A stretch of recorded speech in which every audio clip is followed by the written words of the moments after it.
They're selling our land, they're selling our archipelago of sea and sand. Now break down the acronym like you in class. Oh, they're selling the whole country. Ooh, they're selling aha. And I never been down with no OPP. I talk about selling our people's property. Don't know who doing it, so don't round me out. Don't send no police round me and tell me shush my mouth. Where's our conviction? But where's our pride? We selling everything, selling our backside. Just go online, it'll make you sick. You can buy any island, just point and click. See, they're selling our country, yes, they're selling our land. They're selling our archipelago of sea and sand. Now break down the acronym like you in class. Oh, they're selling the whole country. Ooh, they're selling aha. Hey, hey. Ride him. My mother always say, when you find a donkey, ride it. Who's donkey? Man, come on. We got a whole nation in 73. Now we getting back the whole country. What kind of fools we must be, selling out for a bag of rice and a cup of tea. You know what does bug me? Help me understand. I can't find piece of property for under 80 grand, but I can fix this. I know what to do. I can squat just like them other people try make me do. See, they're selling our country, yes, they're selling our land. They're selling our archipelago of sea and sand. Now break down the acronym like you in class. Oh, they're selling the whole country. Ooh, they're selling aha. They're selling our country. They're selling our land. They're selling our archipelago of sea and sand. Now break down the acronym like you in class. Oh, they're selling the whole country. Ooh, they're selling aha. I get everybody sell some every day.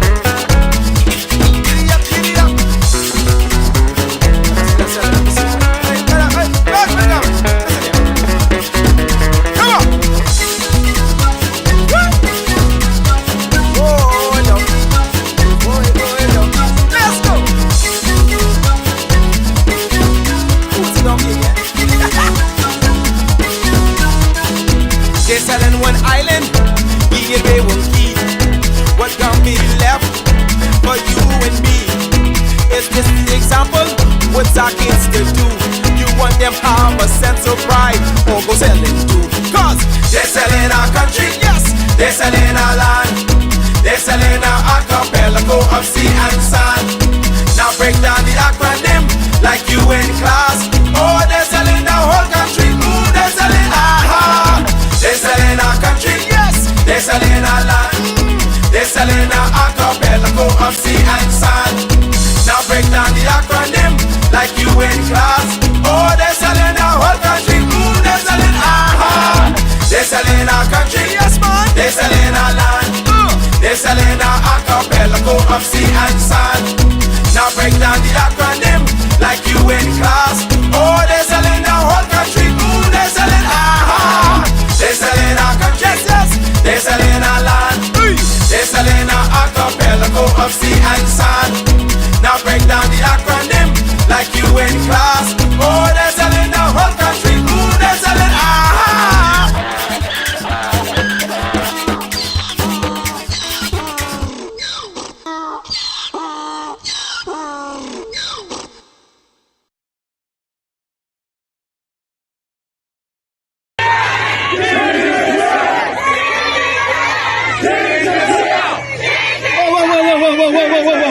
Whoa, girls, we outdoing it?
Hello,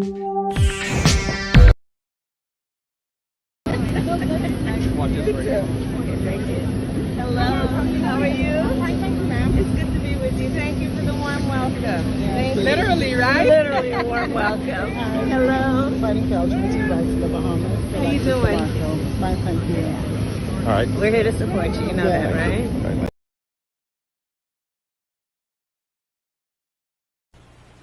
Don't ever believe that a politician is a leader.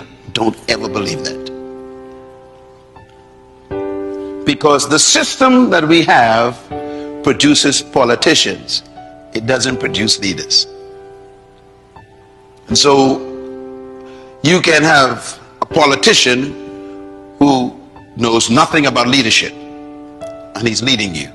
Politicians are concerned about the next election. That's all they're interested in. That's why they cannot be leaders. But leaders are different. Leaders are concerned about the next generation.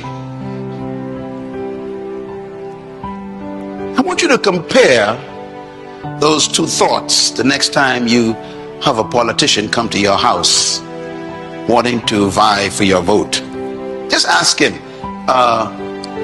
what is your vision for my children? I will sit and listen for 20 minutes for you to tell me what it is. He will leave your house because he has no interest in your children's children. His concern is to stay in power, to keep the position, to win the next election. This is why they cannot lead. When you are going to have a conversation with a politician, you should actually try this as a test. You, by the way, as a citizen of a community, you have a right to be seen by the mayor. Hope you know that. If you voted for a mayor, the mayor works for you. Therefore, you have a right to see him. You can make an appointment to see any public officer you voted for. Did you know that? That's your legal right. If he don't want to see you, you can take him to court. That's democracy. So I want you to make an appointment to go and see your mayor or go and see your governor and just sit and say, I want 30 minutes with you, sir. And ask him about that list right there. Sir, what is your purpose for being in leadership in this city? What is your purpose?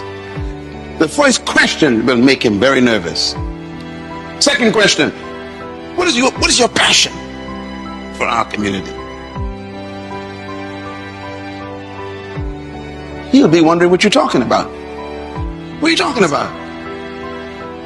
I just want to build roads and bridges and provide jobs. No. What is your passion? And this is why we need to question the leaders we have. And so I have a little thought here. I call it politics versus leadership. Let's talk about it for a second. Number one, politicians focus on programs, not vision.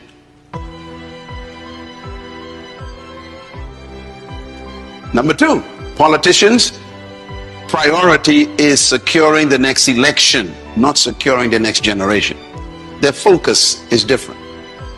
Number three, politicians are preoccupied with promises, not purpose. What we need is statesmen. Statesmen. We don't need more politicians. A statesman is an interesting human. A statesman thinks of the next generation. Data live forever.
Good afternoon, Bahamas, and welcome, welcome, welcome. Thank you for being here. It's always a wonderful pleasure to have you here. Ladies and gentlemen, we got a special treat for all of you today. We have a very special treat for you. We are going to be having a conversation with a woman, a very special lady who has decided to step forward and be the change that we need to see in this country. And so we're going to be having that conversation. But in the meantime, I just want to encourage all of you to share the live. Of course, most people don't get our notifications. Out of maybe the 29,000 people plus 30 plus thousand people that follow me, only maybe 100 and something get the live. So we need you to go on there and share and make sure that all your friends and family have it. I can't share the live today because I'm using that device. All right, so please share the live.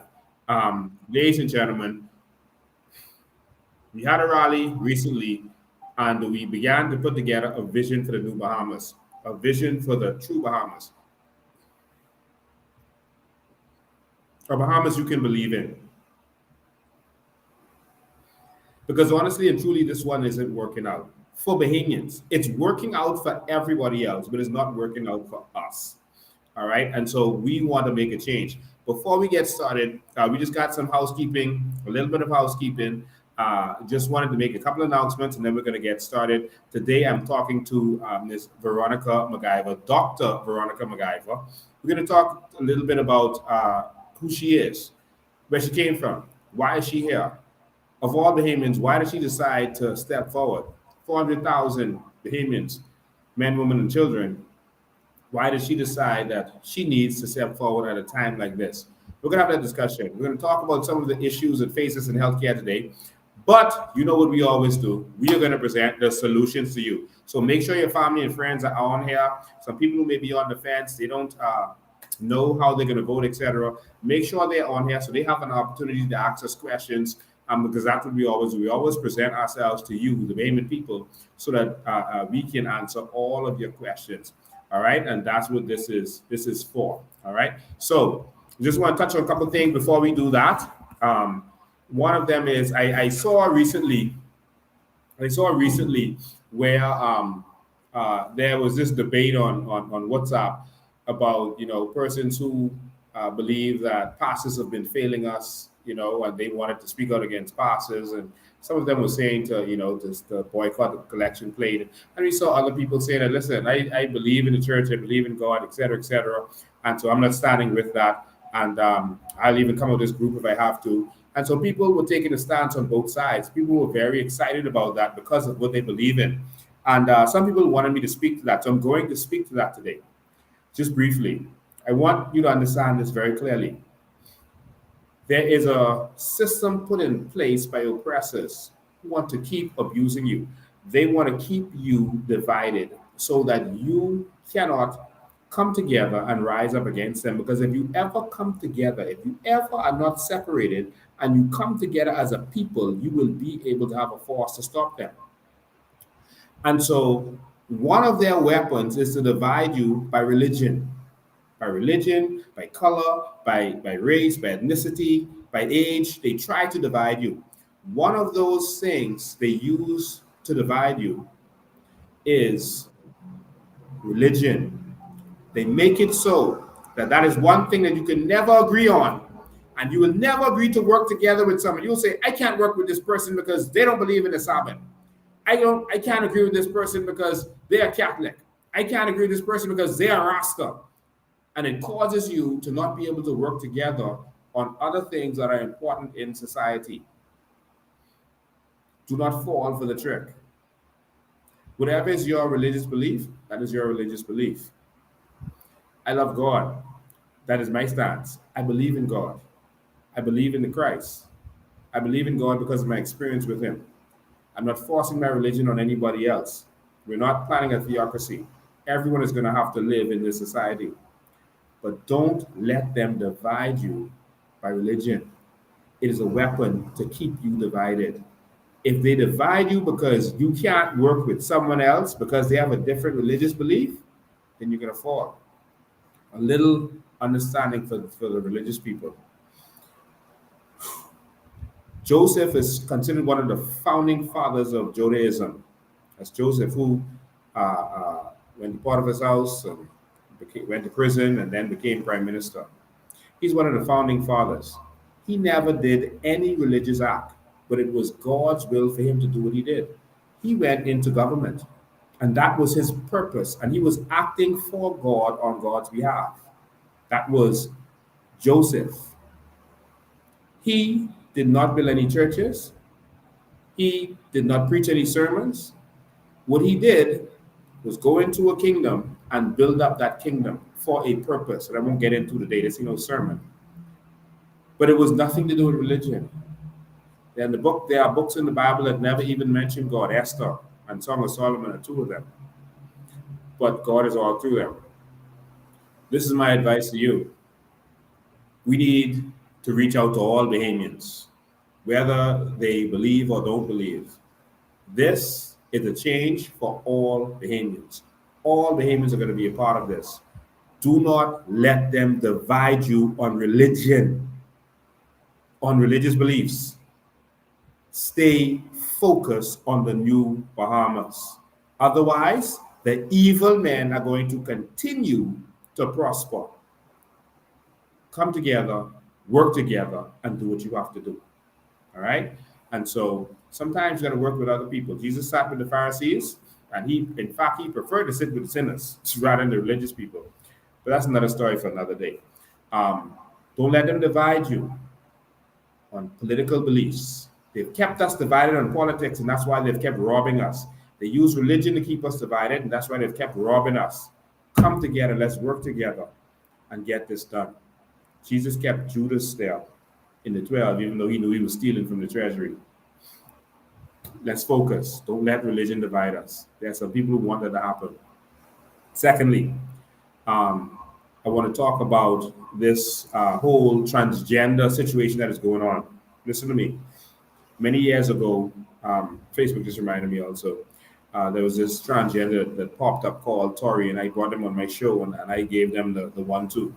And I gave them my stance on it, and it was all over the country. Everyone was talking about it because I believe in my stance. I've stood up against Fred Mitchell and his agenda. You know, there will be no transgender or homosexual agenda in our schools. You can believe what you want to believe. That's on you. But you're not going to affect children, and you're not going to put your belief on anyone else. It's simple as that. You're going to respect what we believe in our country. Now, it's a free country. You can do what you want to do in the privacy of your home, but don't try to force your beliefs on the rest of us. It's simple as that. Don't try to force it on us. You have your freedom, but make sure your freedom, when my child goes to class, I don't want your freedom in any strange books being taught to my child. It's simple as that. Now, with that said, I would always be against this agenda that's being pushed out there, and it always seems to come out when the PLP is in power. Watch very carefully. This agenda always comes around when they're in power. Now, with that said, I don't want us to be distracted. Let me tell you what is really happening. Whenever the government is failing, the government is having blunders, some embarrassment by the government, they find some topics to put out there to get you talking about something else, to get you riled up about something else. That is political science 101. They keep tricking you with this. Normally in our nation, the failures of the government or what's really going on, they talk about legalizing marital rape, for example, illegal immigration, but this government doesn't want to touch that. They want to not talk about that, so they're not dealing with that right now. And homosexuality. Those are things they distract you with. Ladies and gentlemen, do not let them distract you by talking about homosexuality while they're stealing your sovereign wealth fund, while they are raping and robbing this country. It is a distraction. I'm not saying that we should allow this thing in our nation. No, just put a government in place that you know is not going to allow that. It's simple as that. They are trying to distract you with a different conversation. I'm going to elaborate. They're trying to distract you. All right. Have you noticed that no one is talking about the member of parliament who's accused of rape anymore? No one is talking about all these members of parliament whose names are being called by party insiders, talking about the corruption and the corrupt contracts that they are doing. No one is talking about that. Have you noticed how no one is talking about the failures and blunders of this party anymore, this government anymore? Have you noticed? They are distracting you with this conversation about these homosexuals. All right? That's what they're doing. Now, I'm not saying that we must allow them. It will not happen. What I'm saying is a distraction. And they always use the same typical people to distract you with these people.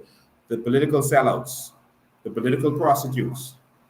Okay, I see that someone is planning a protest to do with homosexuality on Oranbilly Park. Listen to me. Some of my people call me. I will not be there.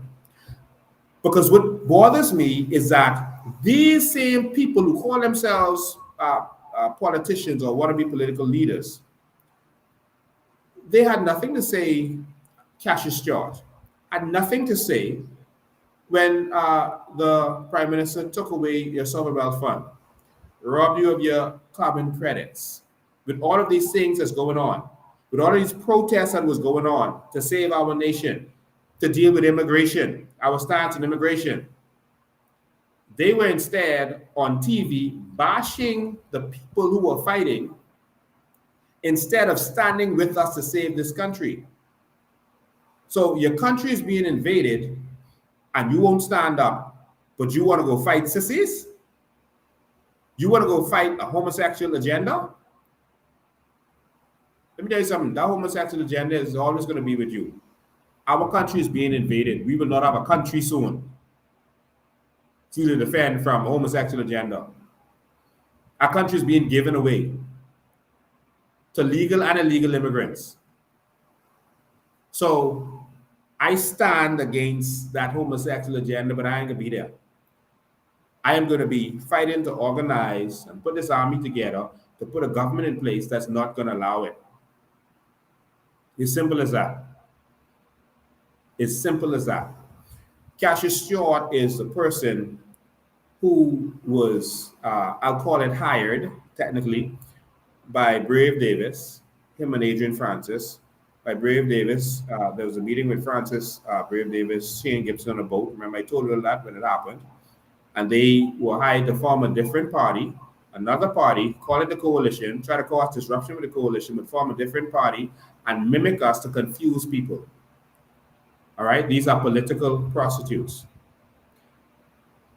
And so now they're trying to use this agenda to gain some kind of traction or momentum. I have no interest in dealing with that. These are the same people. So now they're being used, hey, go out there and do a protest to talk about this homosexual thing. And that way, people will stop talking about all of the blunders of the Progressive Liberal Party. Stop being fooled by their tricks.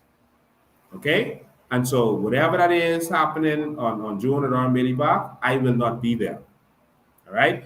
I will be fighting to save this country while continuing to speak out against that homosexual agenda, which I've been speaking about against for a very long time. This is not new for me.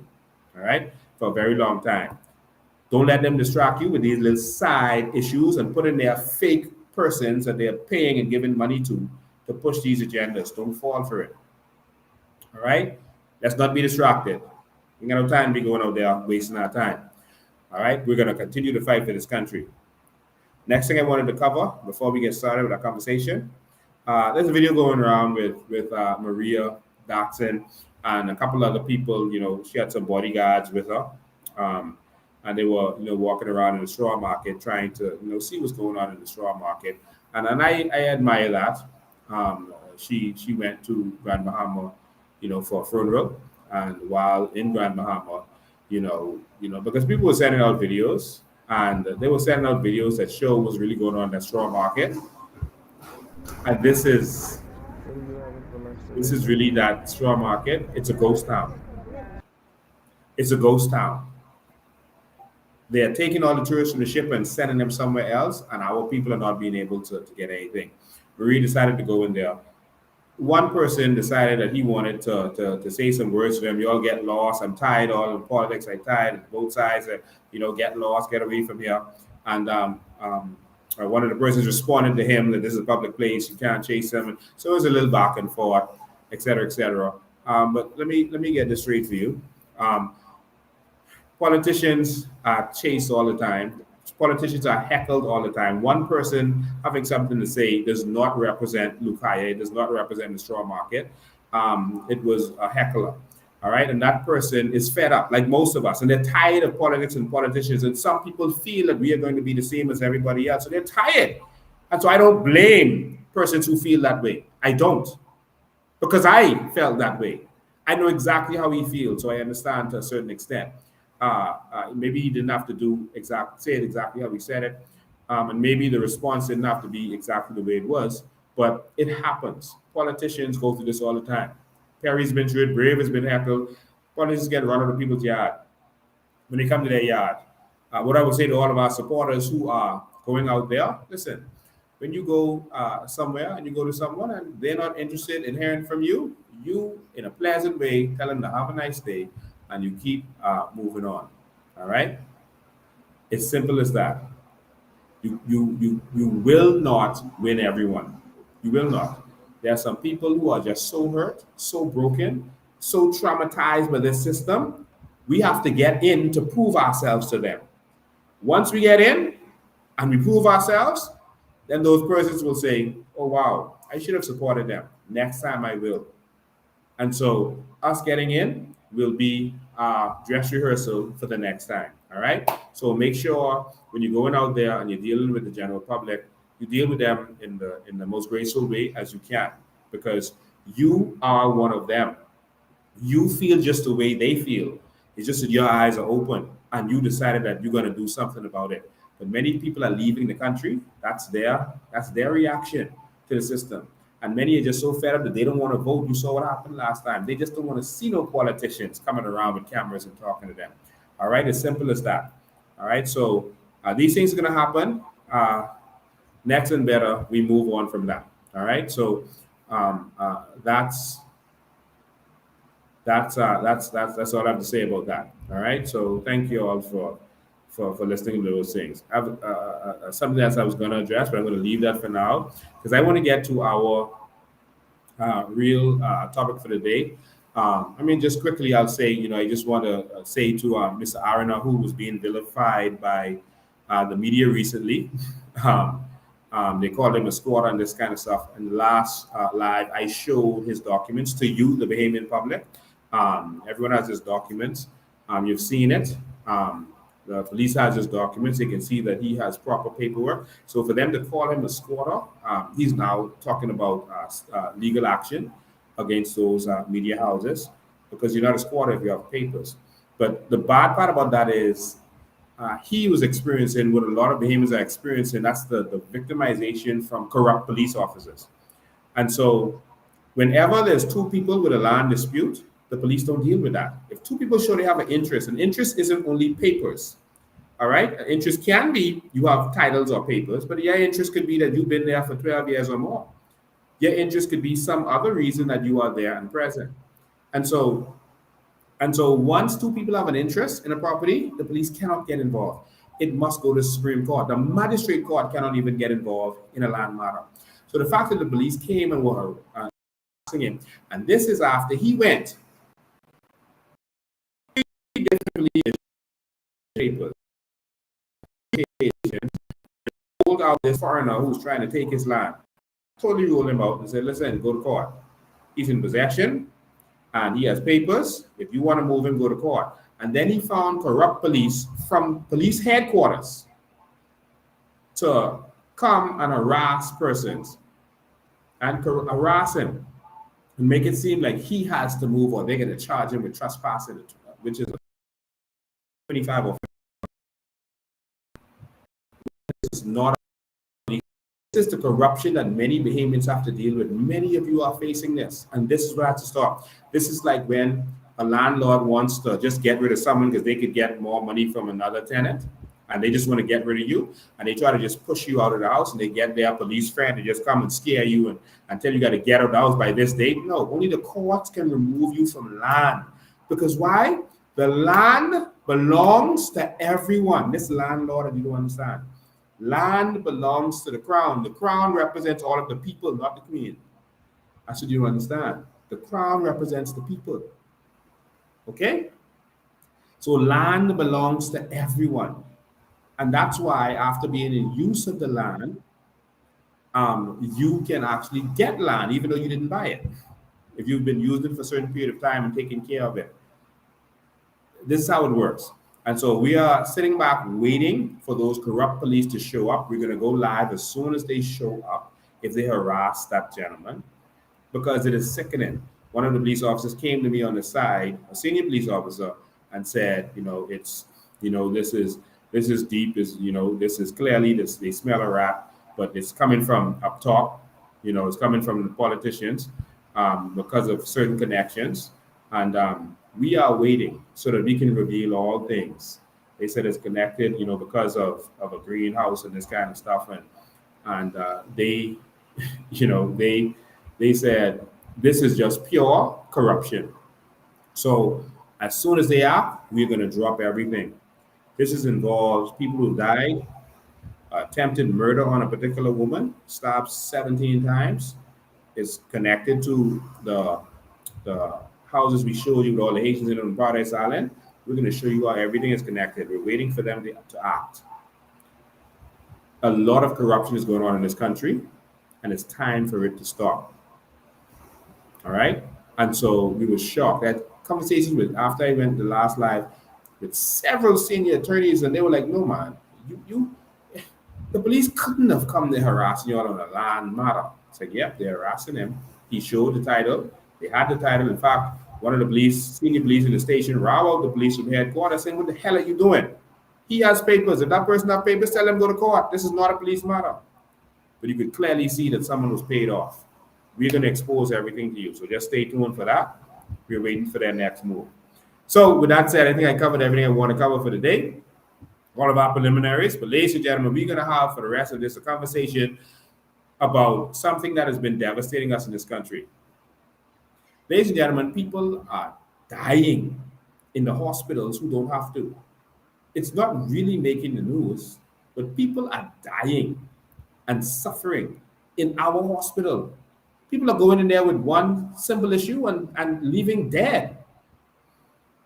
I just had a conversation with a woman whose husband had recently, she said, I can't come to the rally because my husband just died. He just went in the hospital for a simple situation. He just died.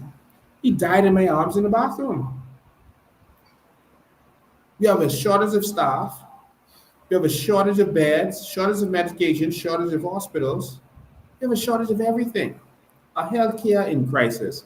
And so we're going to have this conversation with you today, and we hope that you are ready for this. We won't be able to take your calls. We'll take some of your questions by text today. We can't take your calls today.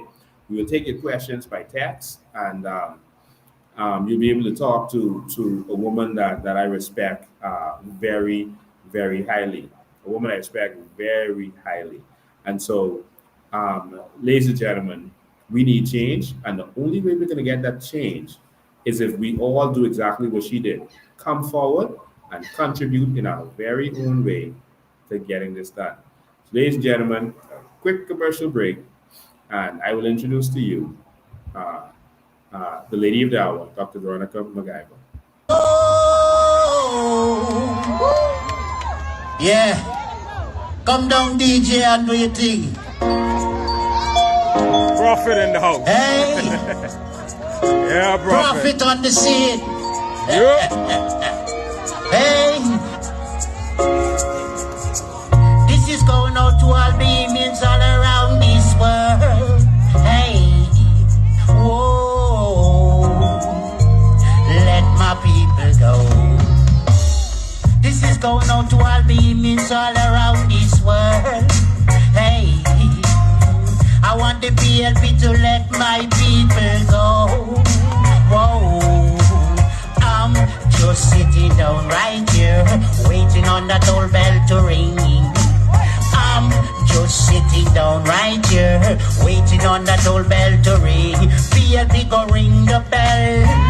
Watch the PLP go to L. Brave go and ring the bell. Watch the PLP go to L. Yo, 50 years and nothing not changed. The people living in poverty. And every day murder in this country. And PLP them not do a thing. Them give the foreigners everything. Them only taking over our damn land and country. Look what them do to Miss Curry and take over her land and thing. And Brave Davis him not do a thing. Him let the immigrants take over everything.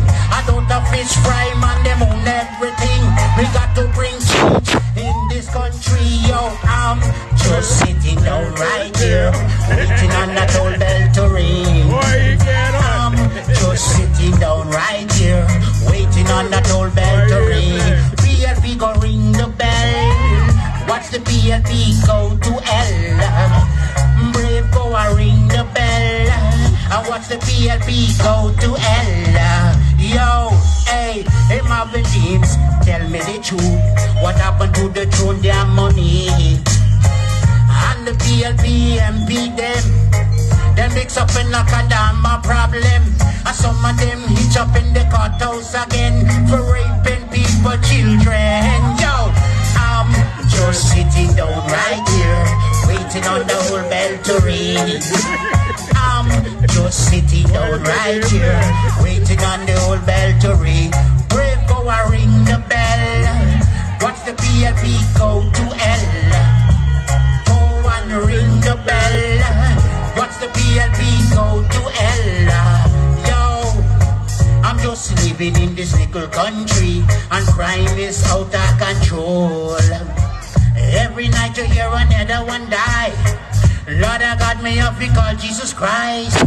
Me want the people in this country. I'm giving my vote to Lincoln Bay. Yo, I'm just sitting down right here, waiting on the old bell to ring. I'm just sitting down right here, waiting on the old bell. Ladies and gentlemen, that is the prophet. He flew all the way down from Grand Bahama to do that one for us, and we thank him so much. We appreciate you and all of the persons who performed on that night. There was so much talent. Thank you to all of you. You are very special. We appreciate everything that you've done. Ladies and gentlemen, today I present to you a woman that I'm very proud of as a Bahamian, Miss Dr. Veronica McIver. Has been presented to you as the Shadow Minister of Health. Her highlights are that she went to the University of Waterloo in Ontario, Canada, and she got a Bachelor of Science degree with honors in biology. She went to the University of Florida where she got a Doctor of Dental Medicine, DMD, degree. She has she's a 30-year medical professional. She's an entrepreneur. She's a real estate developer, a hotel owner. She's the first Black female to graduate from the University of Florida's dental school. She's the first female dentist in the Bahamas. She was the president of the Dental Association. She was appointed by the government of the Bahamas to the Dental Board and Council for 2 3-year terms. She received certificate of appreciation from Women in Science and Technology in 2002. For a valuable contribution in the field of science and technology. She was honored by Dollars and Cents magazine in Chicago, Illinois in 1990 for America's best and brightest young business and professional young women and men. She served on the Executive Management Committee of Children's Emergency Hostel for several years after returning from university. NABHOOD, the Asian American Hotel Owners Association Award, was given in 2016 for vision as an entrepreneur. Ladies and gentlemen, all of these accolades go to a Bahamian woman who has done very well for herself, but who has decided that it's time to bring change in this country and to use her gifts to bring change in this country. Ladies and gentlemen, I present to you Dr. Veronica McIver.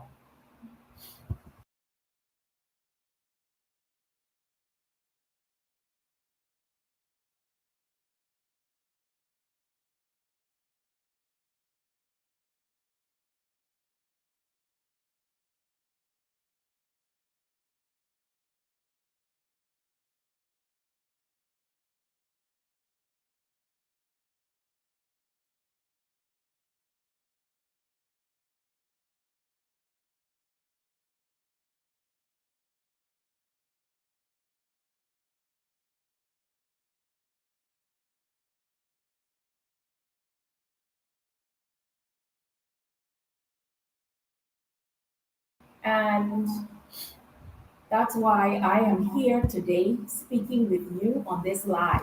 Mm-hmm. And for all those in Facebook land, you know, this is my first live Facebook, so y'all have to let me know how I do, okay? Yeah, but I have a wonderful family. I have two beautiful children, a son and a daughter, both in the medical field, and I have two wonderful grandchildren. So Awesome. for me, family is important. But I'm here today as someone who is interested in making this country a better place, and that's why I'm here sitting next to you. I never thought I would be here because many times when people say, "Are you getting involved in politics?" I said, "No, no, no, no, no. That's not my forte. I'm not going to get involved." But as time went on, I realized that it seemed like every time I run, it seemed like God is pulling me back in slowly. And so I'm beginning to believe that this is a God move, and I am going to have faith and just trust in God. And so that's what I am doing. So you believe in God? Yes, I do. Yes, I do. Most definitely. And speaking about, Because you're a scientist, and Yes. some scientists they don't. They have a problem believing in God. no, I believe in God because how the earth started, it had to be a super being created to create that. And so I do believe in God. I'm very spiritual. And so, yeah. And so I believe that this is the time for our country is on the precipice. I sense a shifting, a shifting that's about to take place. And I hope that I am able to witness that in my lifetime. And if I can make a positive change for my fellow Bahamians, I'm going to do it.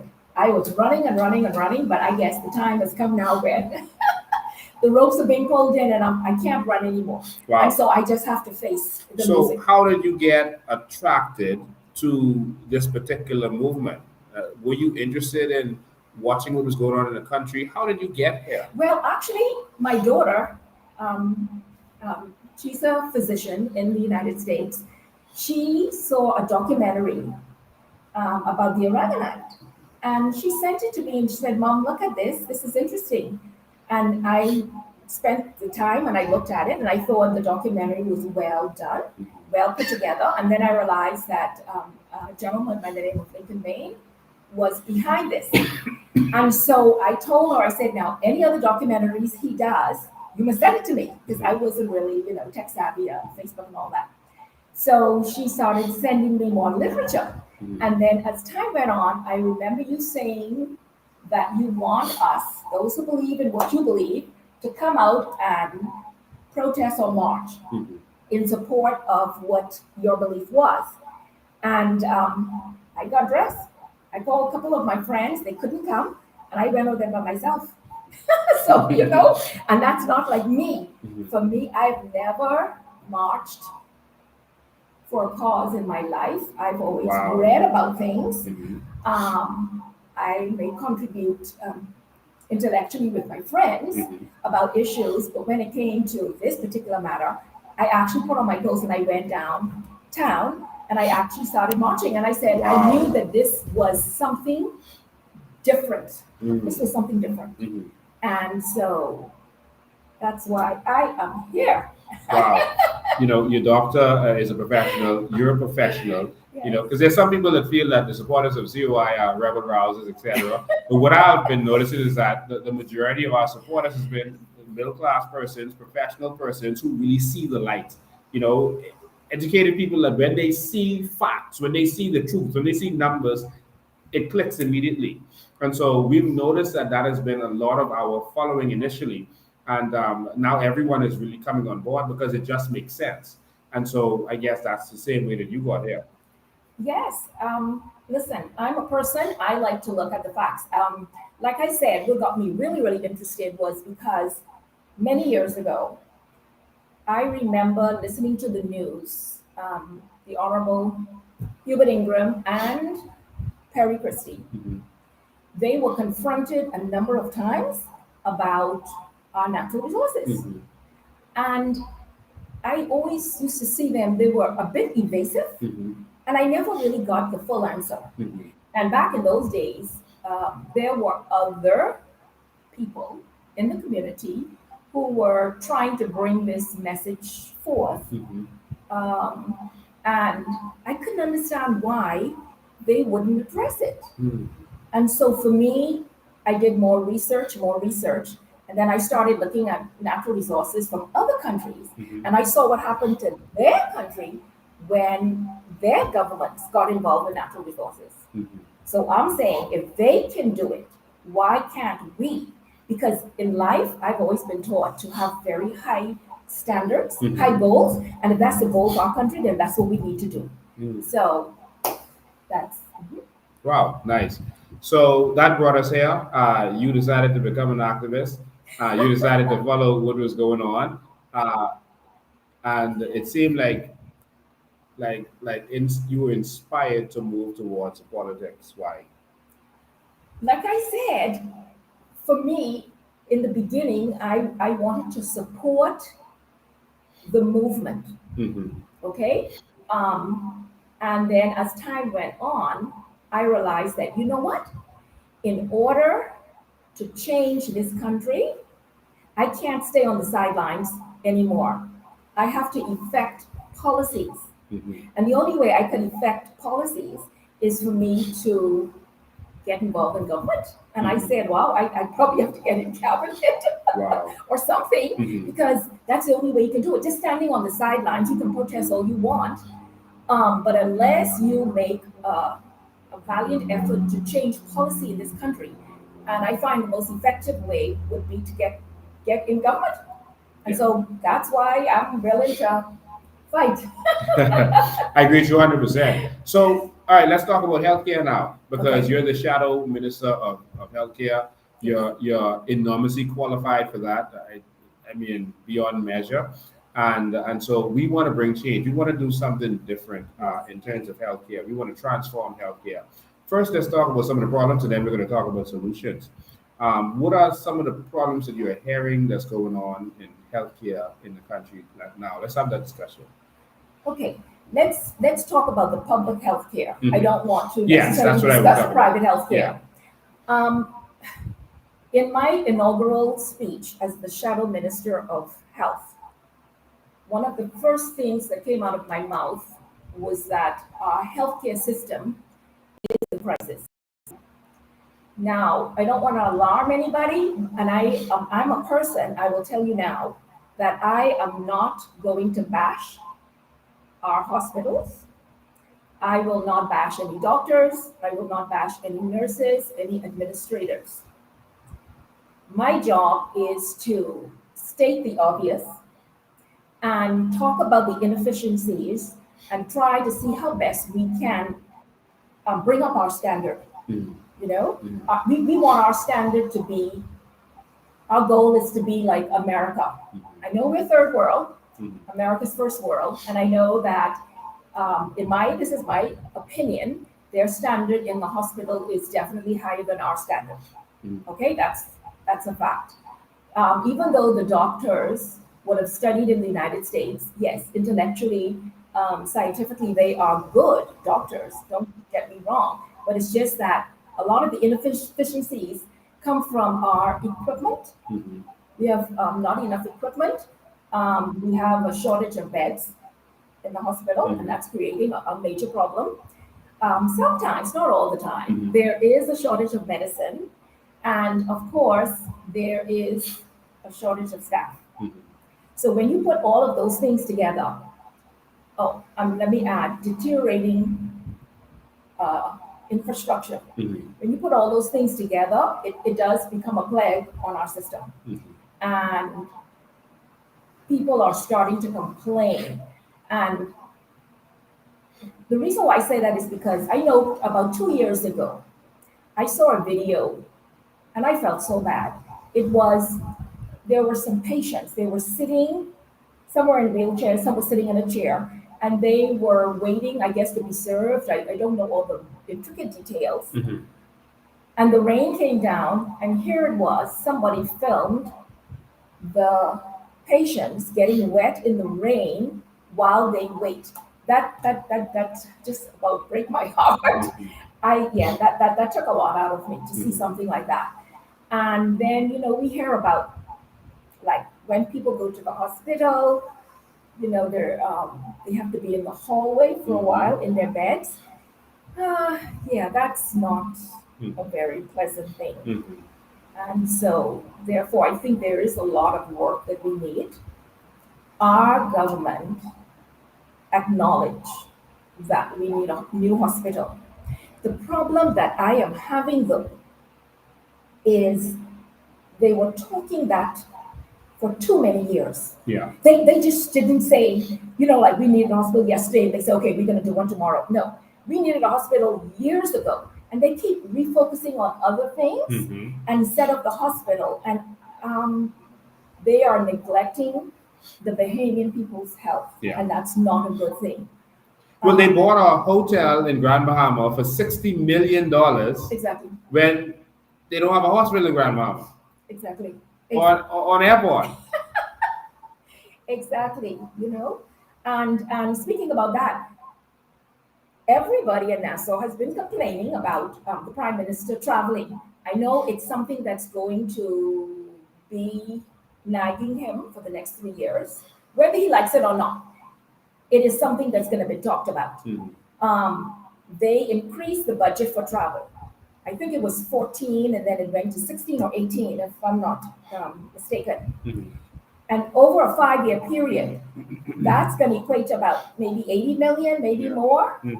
And, when I think of I know a prime minister has to travel. Don't get me wrong now. Don't get me wrong. Because if we were in government, there are going to be times when we have to travel too.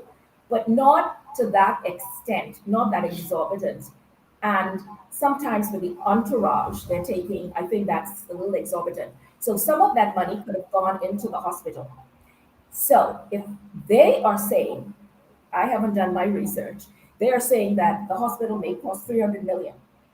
When you consider out of that 80 million that he's spending on travel, even if he just took maybe half of that or something, that might have been enough to do the foundation. Yeah. And me, I can be honest, my mother taught me how to take $1, stretch it into $2. Okay. And so for me, I would have taken that 40 million and I would have done the foundation, because once the foundation is down, then you start putting up your blocks. And trust me, if they don't do it, and I am the Minister of Health, you will not see me doing a photo op with the shovel in the ground. The photo op that I will be doing when I put that first block on, I'm going to ask them, I'm strong enough to lift a block. And so I would like to put that first block on that foundation. And I said that money could have gone to, at least we would have been a 1/10 of the way there. And then you just build on that. So, I mean, we just have to do it. We have to do it. So infrastructure is a problem, is a major problem. You talk about the beds being a problem. That can be solved by putting in the proper infrastructure, building more hospitals. Yes. We're running out of blood.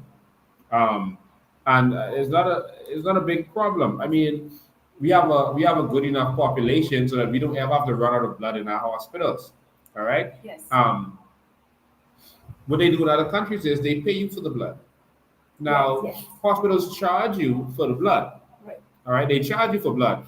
So if you're paying for blood, why aren't people paid to bring in blood? And so I think it would be a good solution if they paid persons to donate blood. Then people would feel more freely, even when it's not needed, to provide blood to the hospital. Have a real blood bank instead of asking people for free blood. Yes. Right? Yes. So, for example, doctors' hospitals say, bring in blood, we need blood. Yes. But I'm giving you that free, but you're going to put that on a person's bill? Yes. Seriously? Yeah. That's a robbery. Yeah. And that's why we keep running out of blood in this country. Pay the people that's bringing in the blood, and the problem will be solved. This lives you're talking about. All right? That is a very important way to save lives. This is critical. And so if you have a budget for anything, have a budget for blood and pay persons for their blood. It's simple as that. There should never be persons dying in need of blood Right. Yeah. in this country. How do you feel about that? Well, I agree with you. I feel as if the blood bank should always be up to date and have a lot of stored blood there. So one of the things, and I haven't spoken with them recently, so I will go and speak with them. But one of the things that I would like to do, or the COI, I'm going to try to start an initiative where COI meaning COI. COI meaning COI, Coalition of Independence, where we can start a blood drive of our own. And I agree with you. I find that sometimes you have to motivate people to give blood. And so our blood drive, we will try to be able to give something to motivate people to come in, whether it's a phone card, whatever it is, or whether it's a $20, $30 bill or whatever, we will do that in order to get the blood bank stored. We've heard in the news a lot about blood drives and patients complaining. One lady, she was on Facebook about last week, and she complained about having her little niece in the hospital. She's only 4. And she had some of her friends go to give blood. Her name is Catalea, I believe. I'm not sure if I'm pronouncing it right. It's a sweet little girl. It. Yes. And when her friends went, the hospital said, no, you could not give blood because you didn't bring a mask. Now, again, I am not going to bash the hospital because I wasn't there and I don't know what their policy is. But I must say that if we, the Coalition of Independence, is going to be instituting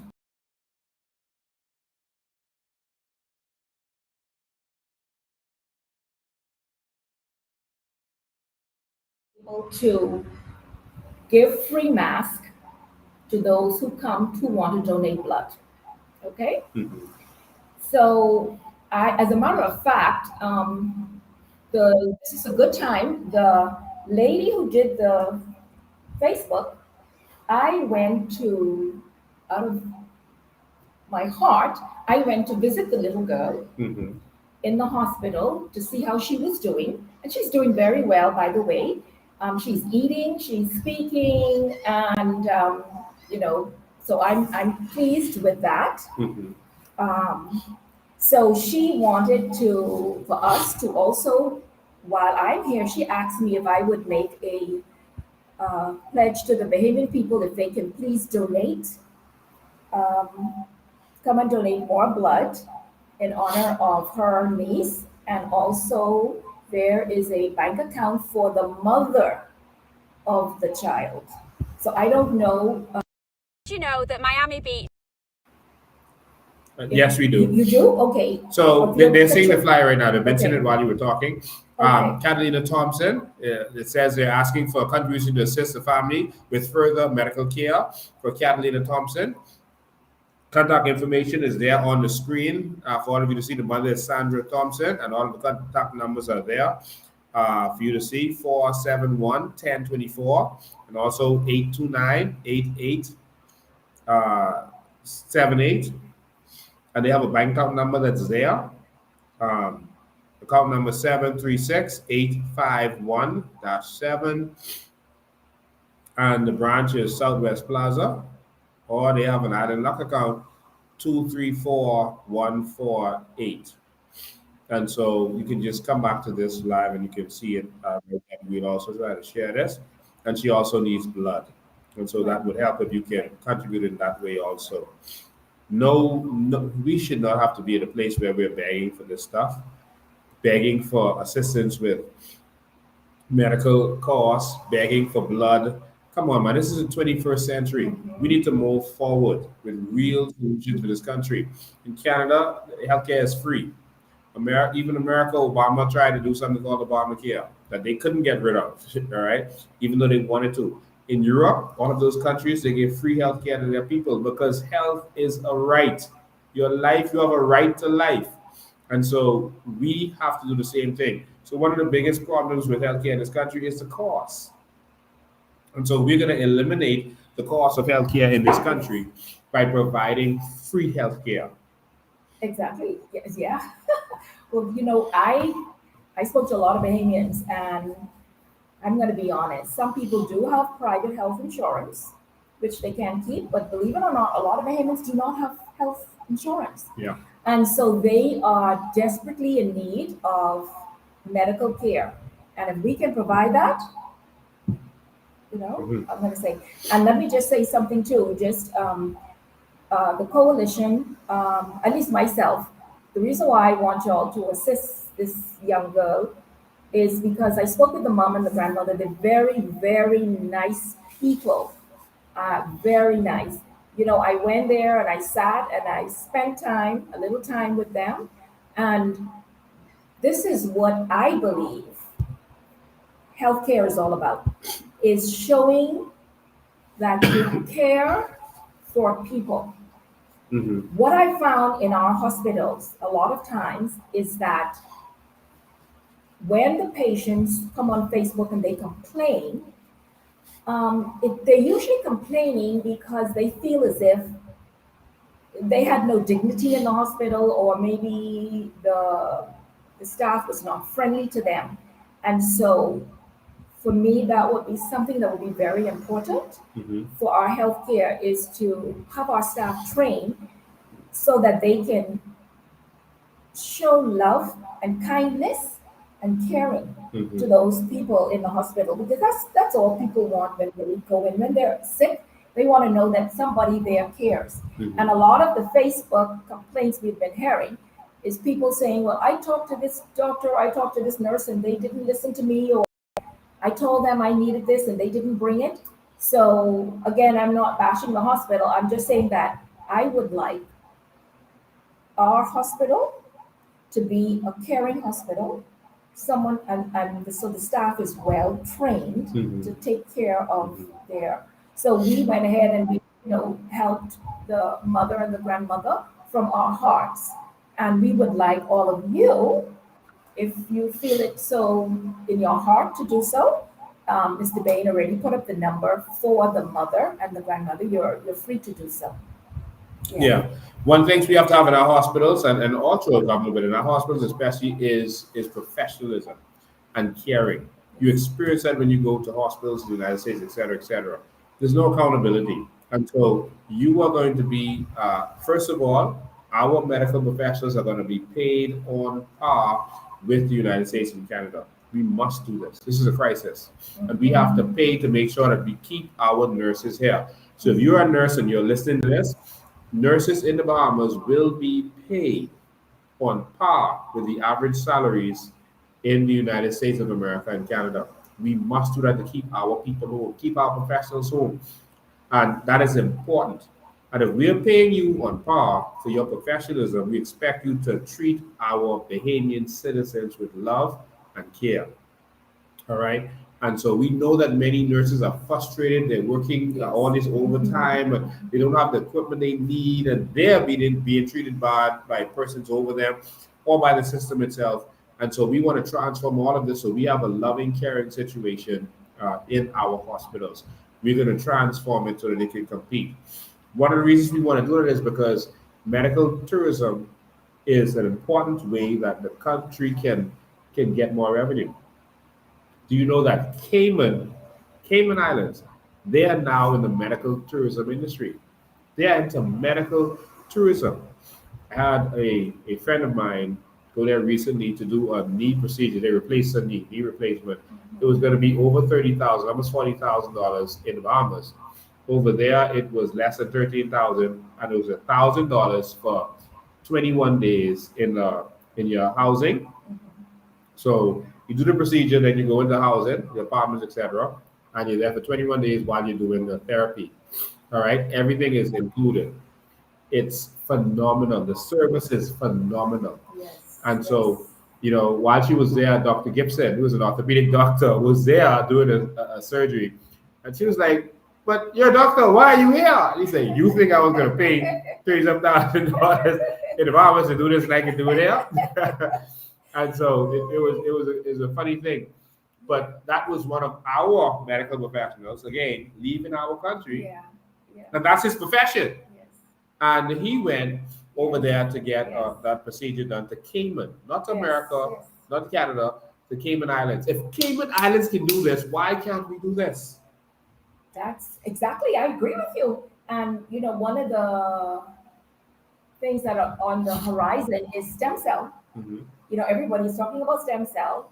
I have some family members right now who who's, you know, looking at that. And so even though it hasn't been 100% proven, Mm-hmm. but it is certainly on the trajectory of being something very productive in the Mhm. medical field. And so a lot of people who have the time and the funds, Mm-hmm. they're willing to try that alternate treatment if their regular treatment or perhaps surgery is not working, or they prefer to go with that. And so I say, hey, listen, why stop where we are? We can branch out. And our family islands are so beautiful. Mm-hmm. If we have one of those clinics on the island, that would be ideal, because then not only do they have the treatment, they can have rest and relaxation while they're on the family islands. And so that's something that we will be looking into. But everything has to come step by step. You know, Yeah. you can't do everything one time, but it will be step by step. Mm-hmm. And of course, you know, we're going to have our health city. Mm-hmm. When I told people that, they were like, I like that idea. I like that Yes. health city. Mm-hmm. And because, you know, in the health city, you're going to have the state of the art hospital. Mm-hmm. You're going to have your holistic center, your wellness center, your naturopathic center. Bush medicine. Yeah, bush. Listen. Do you know how many Bahamians believe in that? Mm-hmm. And I think, I'm trying to remember, my mother did give me something while I was a young child called Cerasee. Now, Mhm. some of you listening may know. Now, mind you, it did taste bad. Mhm. I didn't like it.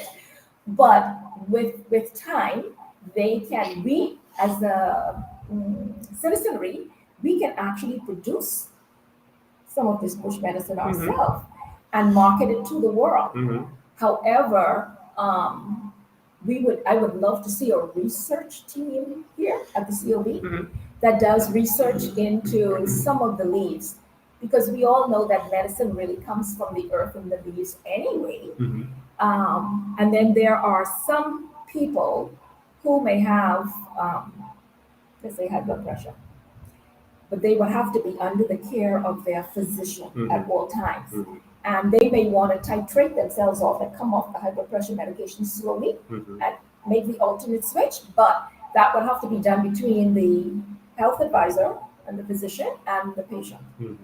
So I could see bush medicine working in an alternate, holistic, naturopathic center while we are working on your wellness and your exercise. And oh, by the way, I don't know if I told you this, but let me say it now. You know what I have a vision for? Having exercise on some of the parks, not all. Let's say we pick east, west, north, and south. And trust me, I'll come out there and exercise with everybody. The reason why I want to do that is, one, it'll be free. Mhm. And two, I'm thinking of the women, the mothers. Mhm. There are many mothers out there who have children. You know, they're in primary school, high school. They don't want to leave them at home. Mhm. They don't have the time to go to the gym. They don't, you know, and they don't even have the funds. So by having exercise on the park, they can get it free. They can probably walk to the park if it's close enough. It will be done in the day, not at night. And then what I envision is I didn't speak to you about this, but what I envision is a little enclosed area at the park where the children can go in this enclosed area while the mother is exercising. Someone will be there to watch. They can have like a bouncing castle where the kids can play. Mhm. I see that working very well. And so that is one of the initiatives or things that I would like to see done. Awesome. Because see, for me, I've been exercising all my life. And so I'm very passionate about exercise. If I'm not in the gym, I'm walking or running on the road. And a lot of people have seen me on the road. And so right now I'm in the gym and I'm doing Pilates. Some people do yoga, um, weight training. But in the park, you can do, different types of training in the park and stretching and everything. And that is what I think our people need, especially the mothers, because they go to work, they're stressed out, and I can be honest, exercise is the key to reducing some stress. That has been shown. Love it. And And so, stress yeah, is one of the biggest killers in the world, yeah, we have a lot of stress. A lot of our mothers are stressed right now. especially under this PLB administration. Oh my goodness. And the same was under the FNM administration. Yes. You gave some nice ideas under in your speech. Tell me some of those little small initiatives that would make a big change to people that you gave. Well, first of all, we are going to have a health advisor assigned to each person. I think that's important. And if the health advisor, so that person can reach the health advisor or the health advisor can call them. And so people need easy access. A lot of times people get medication from a doctor. They don't even know what the medication is for. I would ask them when they come to me as a dentist, I would say, well, why are you taking this? Even though I know, they couldn't even tell me why. So a health advisor, they would be able to probably email or WhatsApp their health advisor and ask them what is the reason for this. So I think that's a good idea. And then the health advisor will have them come in annually to do their physical. Because if we can catch things in the early stage, if we can tell Mrs. Brown or Mrs. Benedy that, listen, your sugar level is a little bit high, you're in the pre-diabetic, this is what I want you to do. And see, by doing all of these things, it's actually a health investment because you spend money with the health advisor, but then again, that health advisor can save money with that person becoming diabetic and save the hospital all kind of money, or people who have kidney disease, because that's where the expense in the hospital comes from. And so if we can prevent some of these illnesses, then it'll be an investment in the health of our people. Right. And it goes into investing and saving dollars at the end of the day. For the whole entire country. Exactly. You reduce the cost of healthcare. Exactly. Don't just come in when you're about to fall down or when you did fall down. Yeah, that's not a good thing. And right now, I believe our people just need to be motivated. They just need something to hold on to. Right now, they have nothing to hold on to. The way this country is being run right now, most people are living paycheck to paycheck, and some can't even put food on the table. So when I start talking about, well, I want you to do exercise and Pilates, they're looking at me like, Pilates? I try to put food on the table for me and my children. So I want to change the mindset. We need to go in a different direction. We are not. And so the reason that we will offer these things as a government again is to save money for our system, so that we can offer free healthcare. And so if you want to get free healthcare in this country, you will have to participate in this program where you have a health advisor. They monitor you. There's a mobile app that assists them with monitoring you. We have technology. We have artificial intelligence, etc., that can monitor you. If you are a risk, you're going to have to participate in this program. They will be monitoring what you eat, what you drink, your exercise routines, your sleep routines, all of this stuff if you're at risk. If you're perfectly healthy, then that's fine. As long as every year your health advisor says that you are perfectly healthy and you can continue as you've been doing. Right. And like you said, the mobile app, that will be given to people with sort of like non-communicable diseases, people who are more advanced than the other people. Yes. And so that mobile app that you spoke about, that's going to work really well. Yes, it Because you will. know, when they, like I was teasing them, when they pull up to a fast food restaurant, they want them big drinks with 50 grams of sugar in it. You know, the Yeah. mobile app will go bing, bing, bing, and you know, listen, everybody here watching, you see your leader here. We are not going to spare him anything either. He's going to have a health advisor because I keep telling him about exercise. Oh, yes. So you're not going to get off the hook. I exercise my biggest muscle. My Your brain. brain. Oh, my God. Yeah. And so that's one of the things that we're going to be offering is free healthcare, but you're going to participate in this program. So we're going to actually, in a smart way, reduce the cost of healthcare so that we can offer it you free because we're going to have a healthy populace. Yeah. Everyone wants to get free, but you just can't afford. Sorry, everyone wants to get healthy, but you can't afford it. And that's really the problem. And so we're going to have these programs at our health city that you can participate in, etc. Right. You had some other ideas that you brought to the fore. Yeah, another thing too I wanted to, that I said in my inaugural speech, that meant a lot to me, and that is mental health. We are having a lot of challenges in our country with mental health. Every time I open up the newspaper or I go online, I'm seeing child abuse, whether it's physical, sexual, or emotional. I'm seeing domestic violence, anxiety. People are depressed because of the way things are in the country. Some people are even going as far as to commit suicide. And so, and the worst thing is, we all know the dreaded shooting on our streets. We always say we have a problem with conflict resolution. We do not know how to talk to each other to solve problems. And so all of this comes under the umbrella of mental health. And so that is going to be a large part of, if I become the minister of health, that will be a large part of my ministry. Yes. And we have never had that done before. A lot of the mental health advocates, they have been complaining to present and past governments that they are not giving enough effort and time into mental health. And so that's one of the things that I will be concentrating So in on. other words, the people that you see on the side of the streets that have mental issues, who are on the red light begging, etc., that will be a thing of the past. These are our behaviors that we have to care for. They have a mental issue. Their families may not be able to deal with it. It may be too much for them. And so as a state, we have to kick in and bring help to these people.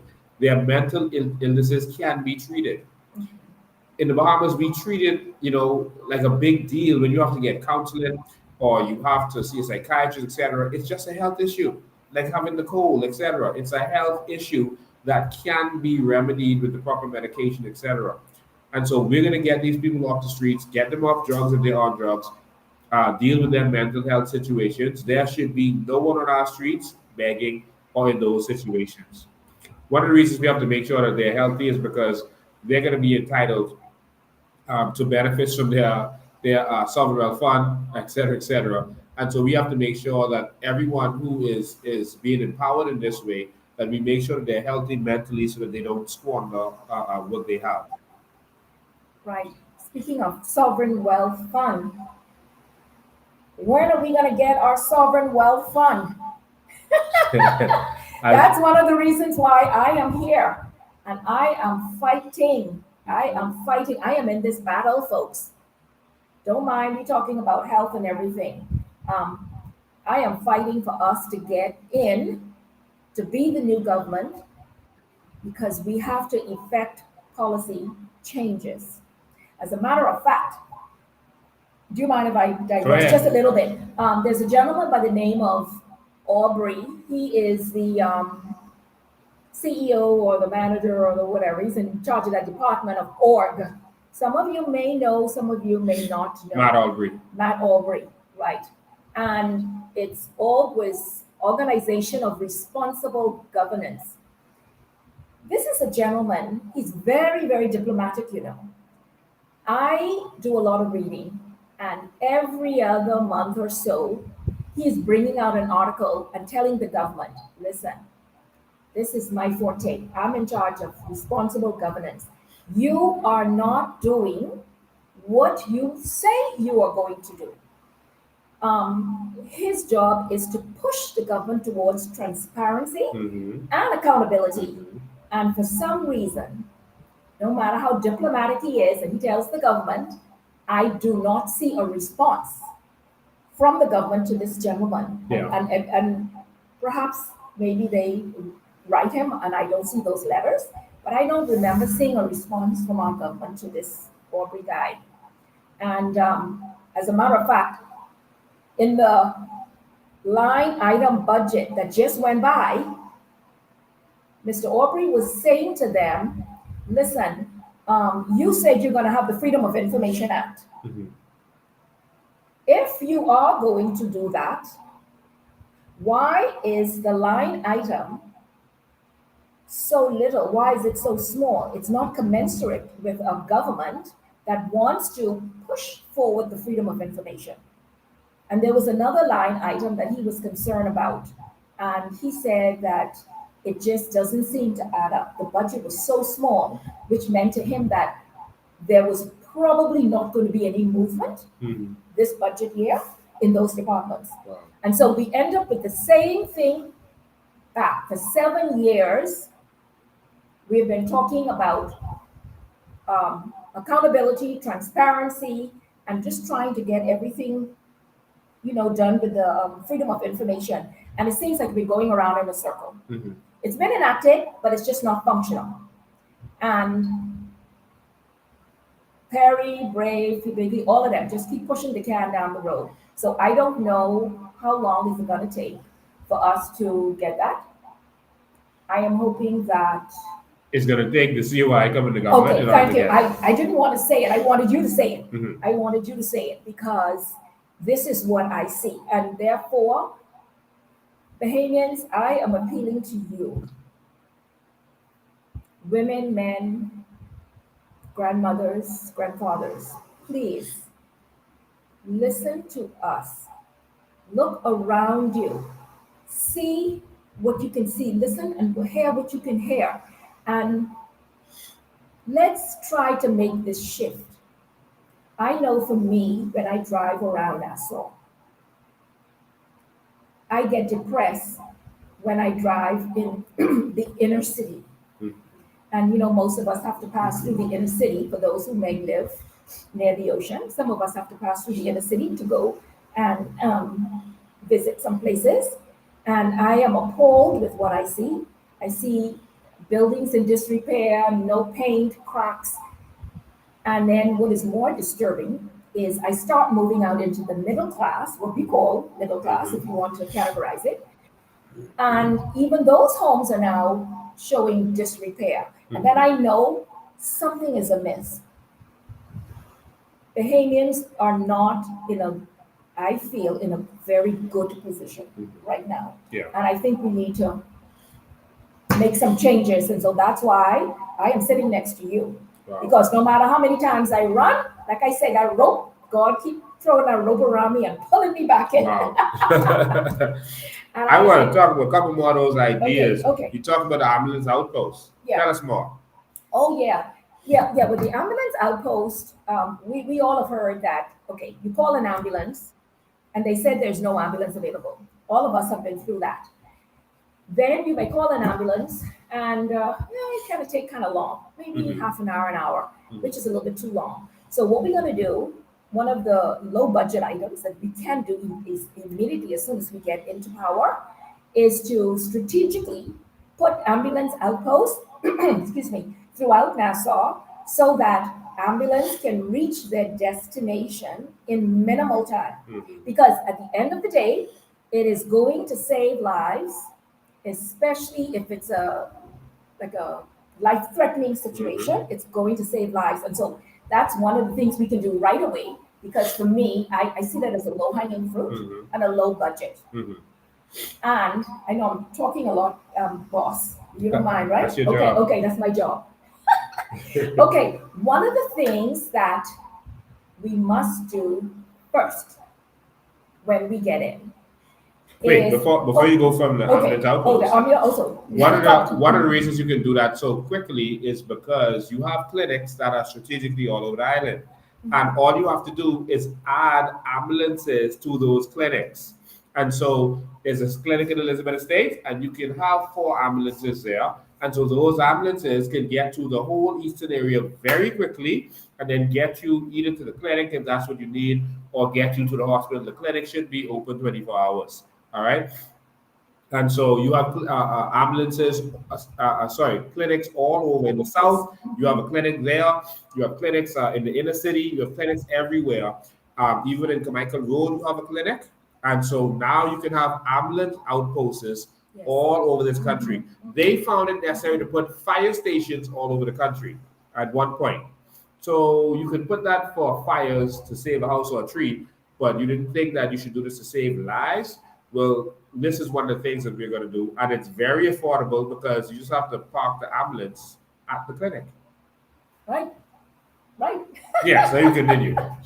Okay, and then one of the things we're going to do immediately, if this government doesn't do it, is we have to digitize the medical records in the Bahamas. Yes. Let me tell you all something. That is one of the greatest inefficiencies in our medical healthcare today, is not having a network of computers talking to each other about people's illnesses and diseases. This can cause problems like even something called double dipping. You can go to a clinic and you can get medication for your high blood pressure. You can go to another clinic and you can get medication 10 minutes later, and they wouldn't know that you went to another clinic. That is so true. That's called double tipping. Yeah. So, but if you have a digitized system, it can prevent all of that from taking place. And then I spoke with a nurse once, and she said, because it's not digital, sometimes they may have to like go over the history all over again, and they keep repeating themselves, and that's wasting time. And so while we wait for the hospital to be built, because hospital is not going to go up in 3 months, something that size, like a health city, that's going to take a little while during the process. But one of the things we can do immediately is digitize our medical records. That's something that's automatic if it's not done prior to us getting it. And I keep speaking in the affirmative when we get it.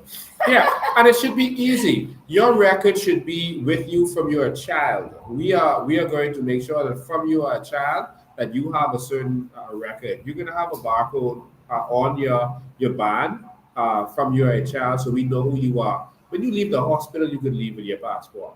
At least when you go to the passport office later to get it, they already have all your information. They know who your mother is, they know who your father is, they know all of this information. So you don't have to be provided all this information to them. You should be able to leave there with a card with a barcode that they can scan that at the passport office or whatever, and they have all the information. But if you go to the hospital, you should be able to have a barcode or a number that's attached to you, like this is attached to your national insurance number. That generates a barcode. But when you go there, you can present your phone. They scan it. They know, oh, this is Veronica McIver, and this is her information. Wherever you go in this country, they have your information. And make it simple. I hate when you're applying for renewal of a passport and they ask you for this document again, that document again, and you shouldn't even have to fill out a form. They should know who you are. They already have your biometrics. They already have your information. Right. All of this stuff is going to be seamless moving forward. And so, especially for digitizing, we're going to have our whole system digitized. All right. So, even now to our law enforcement system, when the police pull you over and he scans your license plate, he's going to already know if you have insurance or not, because the insurance is going to be a part of the system, the insurance companies. And when you get your insurance, that goes into the general system, and they know that the car is licensed. When they pull you over, they know your car is licensed and it's insured, and they know that your insurance is up. They already have this information. Right. And so we got to digitize this thing to make everything work better. So digitizing our healthcare system is of utmost importance. Right. And I don't know when we're going to end, but I just want to say a couple more things. I just want my Bahamian people to know that I will listen. I heard someone say something about, what about a birthing center all of those things I'm going to be considering. And let me say something. Many years ago, when Perry Christie ran, he said he wanted a consultative government. Now, listen to me. I was enamored by that statement. So much so that I would have voted for Mr. Christie because he wanted a consultative government. You know what? As much as I love Mr. Christie, I was a little disappointed during his reign because most of these consultations, they put committees together, they made recommendations, and then those files went on the desk and they collected dust. That's my opinion. Mm-hmm. So what I want to say to my Bahamian people is that I will listen. We will have town hall meetings.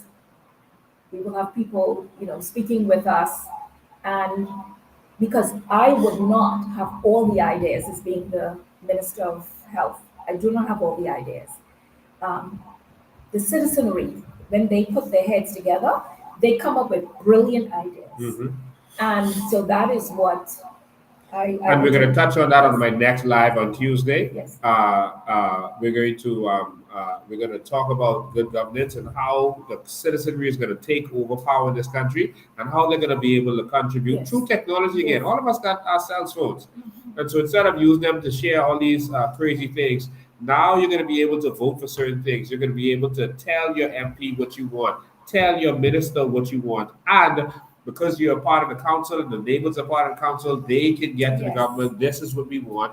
Because the good ideas don't just come from the politicians. They have to come from the people. But they never listen to the people. But now, if your MP, and in fact, in our application to be a candidate of the COI, you have to commit and sign that you are going to get advice from your constituents before you go and vote on any issue. That's on the application. You signed that, right? You signed it, right, Dr. McIver? Yes. That's on the application. Yes. So, listen. I want to talk about a couple more of the ideas. Okay. The helicopters. Yeah. And so we want to have ambulances, air ambulances. Yes. Right now we're proposing 5. They will be, we will add monies onto the ticket of the visitors that will help, to fund the program, right? And these helicopters will be there to assist in any emergencies. Like take for instance, we have a lot of tourists, and if something should happen, even though we may have hospitals on the family islands, they may not be outfitted as much as perhaps a major hospital in Florida. So we can just airlift them to Florida one time. And this will also benefit the family island residents, because sometimes they don't want to come into Nassau. They want to go to Florida too. If they want to, the helicopter will be available for them in case of like a head trauma or something. And perhaps our hospital may not be specialized in that area. Mm-hmm. Yeah, but I see helicopters as working. And another area that helicopters can be very good in is in catastrophic events like hurricanes. Mm-hmm. Because many times in a catastrophic hurricane, the airport shuts down. Mm-hmm. So those airplanes that we have presently as air ambulances, they will not be able to take off and land because the airport is shut down. Yes. So that's where our helicopter will come in handy. So I could see that working. And then another thing too, if roads are impassable, and there are many times, I know with Abaco, people couldn't get from one settlement to the next after Dorian.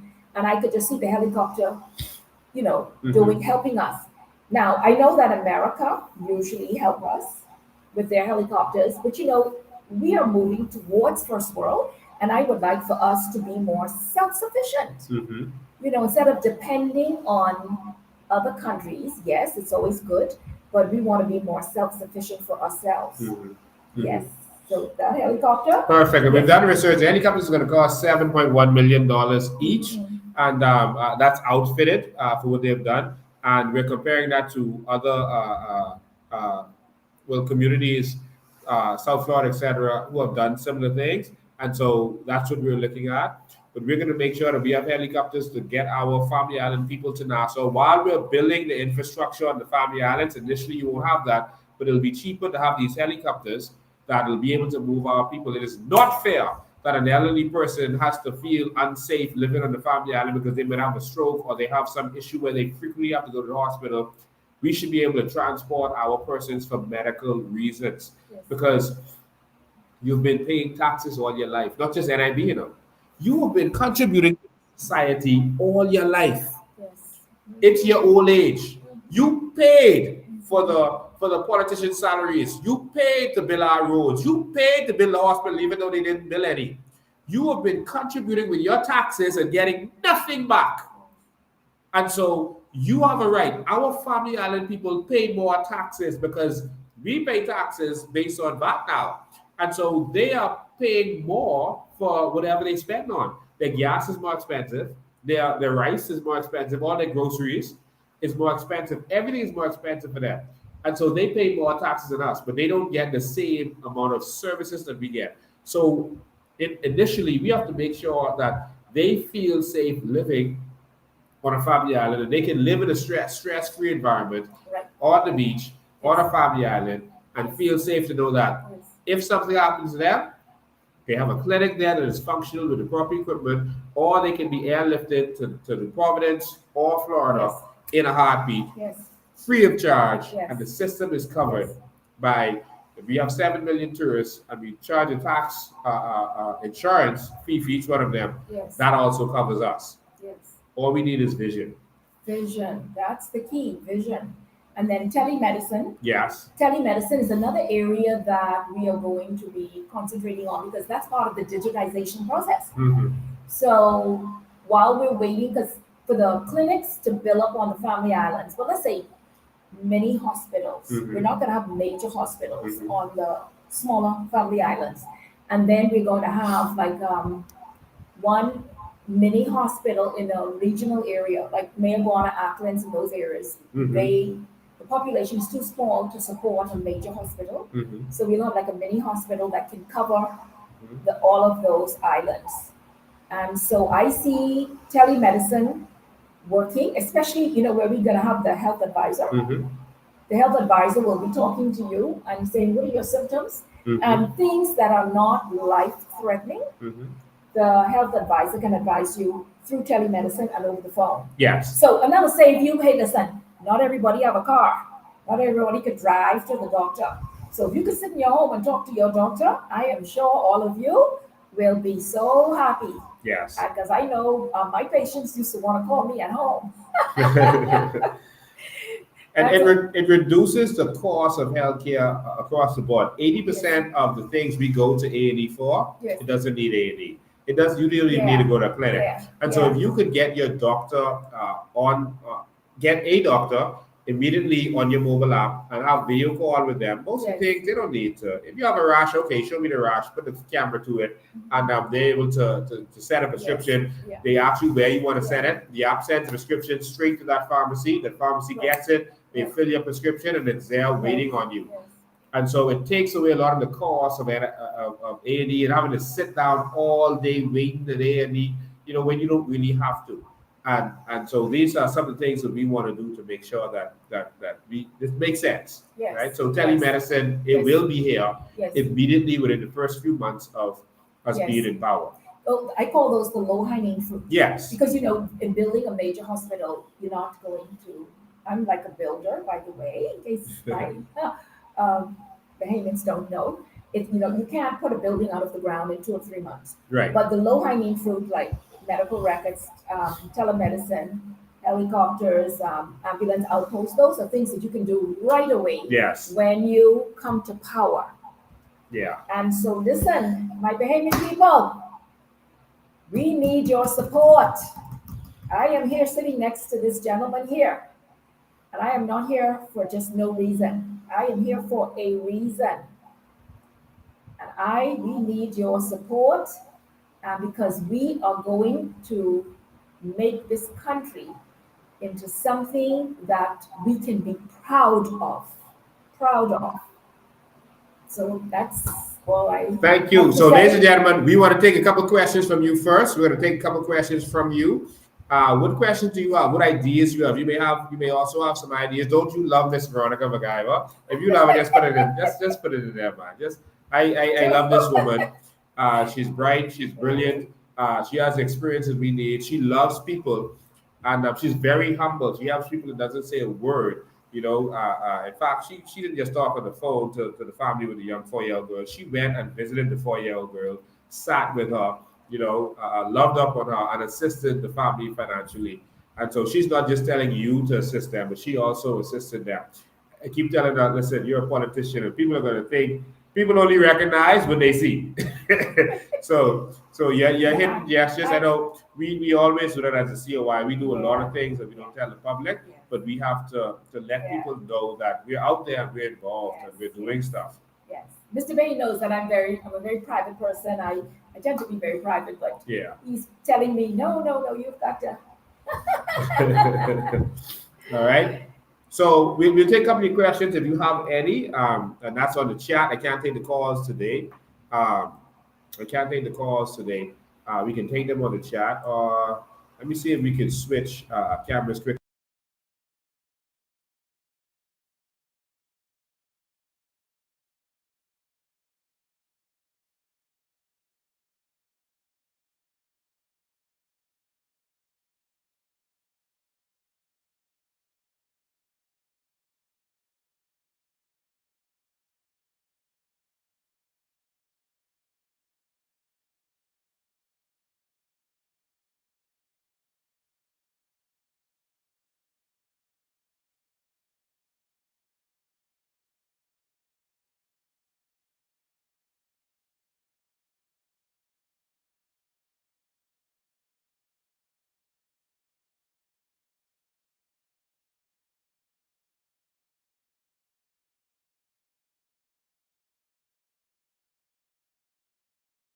Go ring the bell and watch the VIP go to hell.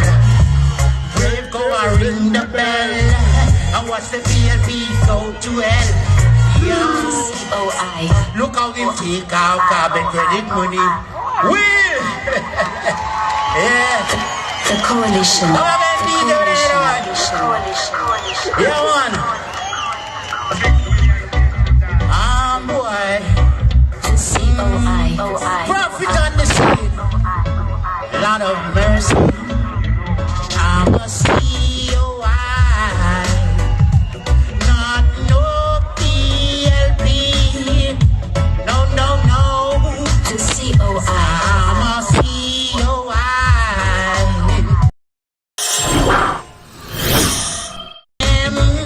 Lot of mercy. All right, there we go. So, ladies and gentlemen, we're going to allow you to send in your questions. I'm so sorry the lighting looks strange. We didn't get to test that. Sometimes we just go for it. So the lighting is kind of strange now, but don't worry about that.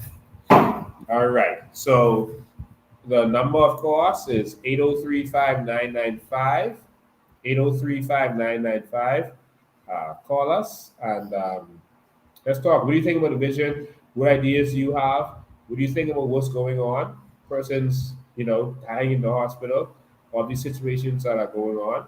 Tell us what you think. Make sure we can get you.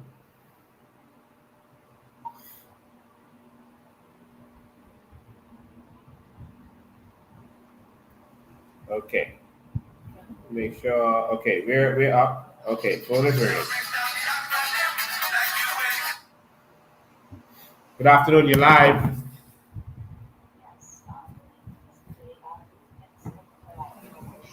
Oh, wait, hold on one sec. Let me get it a little louder. Say it again.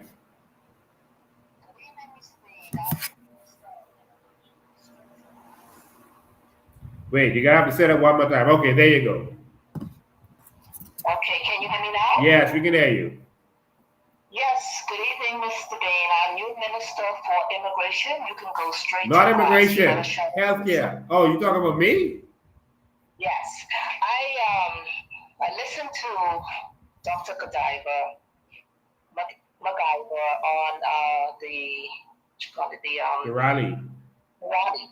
The rally, I took in every word because I'm a health professional myself. So there's a lot of things I would like to add and implement. And I listened to her talk about the low-hanging fruits. Excellent. Absolutely excellent. I have notes for everything that she's saying. There's one question I want to ask. I want to ask the question and I want to come offline so I can listen. Yes. About how can Bahamians obtain free health care? Because a lot of Bahamians need this. It's very easy, and it's something we're going to do, and a lot of countries are doing it. We are going to subsidize healthcare. Yes. Government subsidize a lot of things. They just spend money on things that they want to spend it on. I think having a healthy society is more important than anything that we could spend money on. It's more important than the Prime Minister's travel. It's more important than buying a $60 million rundown building that they call a hotel that you know you're never going to be able to sell. A lot of things they waste and squander. And so, and consultants, another almost $7 million on consultants. When you add a lot of the things that they've been doing together, we could have already had a health hospital and we could have free health care. The budget for free health care was $500 million. We can afford it as a country. One of the ways we're going to afford that is to reduce the cost of healthcare. The reason healthcare is so expensive is because we have to run A&E, which is mostly with people in the last stages of life, coming to age time with chronic diseases, non-communicable diseases. A lot of the issues can be resolved by the program that we're going to put in place with it. And so I believe that we can bring that cost down to even $100 million for our 400,000 people. Jillian, how are you doing? I didn't know you were in health. Oh, she's on. Oh yes, I'm a personal trainer, and I studied it all when it comes to personal training and health, and I live it. Okay. I live it.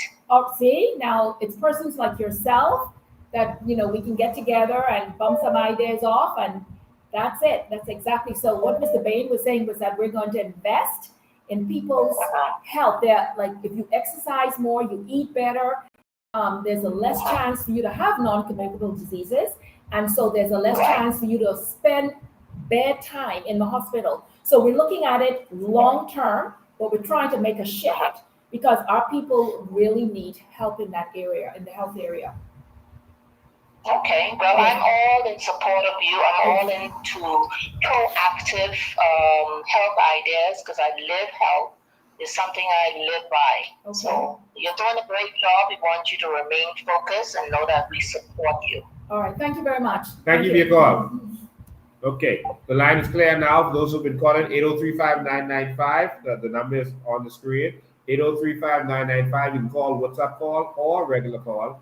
803-5995. People are excited about the things we've been talking about. Good afternoon. You're live. Good afternoon. President Lincoln. Good afternoon. And good afternoon, Dr. McIver. Hello. Excellent. Excellent. Thank you. Heard you at the rally also, so I'm very impressed. But like persons in my family, we're sitting here listening to you. And the biggest question is, when she mentioned concerning the helicopters and all of these things are extremely expensive. So yes, along with the free healthcare, the question is, how are we going to pay for this as well as free medical care? Well, that's the question. Well, Mr. Bain could. I'll hang up and you can answer. Well, Mr. Bain can answer that, but the most important thing is that, like I said, we are going to, when you first get in office, it takes you, 3 to 6 months to just unravel all the things in the skeletons in the drawer and everything. So we are going to start with the low-hanging fruit, the things that can be done right away, like your medical records. That's something that's extremely important for the healthcare. Just hold the line 1 sec. Right. And the ambulance outposts and stuff like that. And then, of course, when we get in, we're going to have to plan the health city.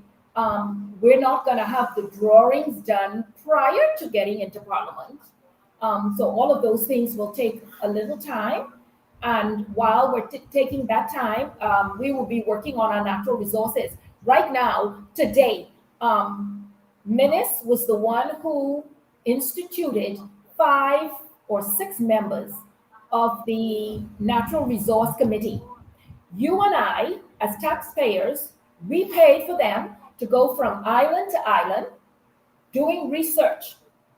We paid for their food, we paid for their hotel. I am still waiting today for that report. And if any of you got that report and I didn't, please contact me after this show, because I would like to know. I spent my taxpayers' money finding out about, for this committee to find out about the natural resources. And so we are going to have to get on the ball with our natural resources. The only thing that I remember the committee bringing back during their interim period was that they discovered that there were, I think, 25 to 28 natural resources that they can identify. Have you heard anything about natural resource from that committee? I haven't, and I am still waiting. Awesome. So in other words, what she's trying to say is we're going to benefit from our natural resources. And also, our government is, just hold the line 1 sec, we'll get right to you. Our government is making money. They are now talking about a budget, a $3 billion revenue or income, etc. All you have to do is decide what you're going to spend the money on. Okay, and so that's how it's going to get done. The helicopters are $7.1 million each. We're not going to pay customs when they come here. That's outfitted. We can get them here immediately. All right. In fact, there's an organization that was willing to donate them to this government and the previous government. I didn't want to release that yet, but they wanted to release, I think it was about 20 helicopters for the country. All right. And they wanted to release them for healthcare purposes. The government didn't do it. Do you know why they didn't do it? And this is a conversation we need to have. Call line, get you right here. Just hold the line. They didn't do it because of who was also in the medevac industry, Dr. Minis. All right. And so he didn't allow these people to come in and provide this for our country free of charge. There are some helicopters that they had for some other purpose that they didn't need it for that purpose anymore. And they wanted to donate these brand new helicopters to the Bahamas. All right. This government is now sitting on that, having a conversation with these fellas. Yes, I spoke to them.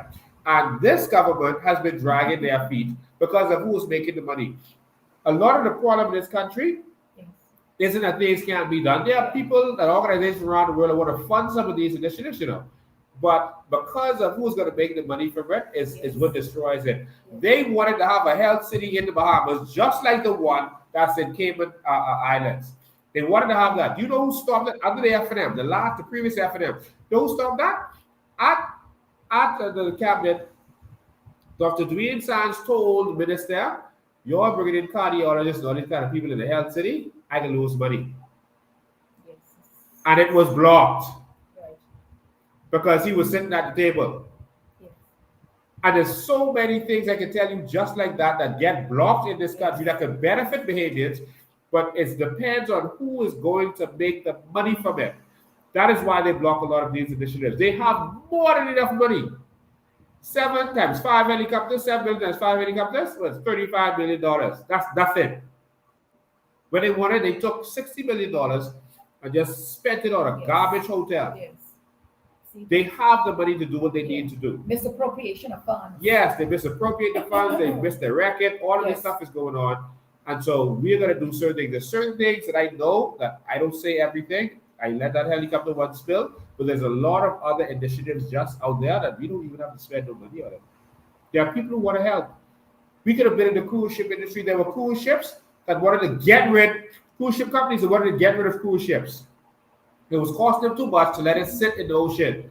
It was sitting in our ocean. And they sold some of them for scrap metal. Scrap metal. Because it was too expensive during the lockdown. We could have taken one of those ships and gone in the cruise ship industry is low-hanging fruit.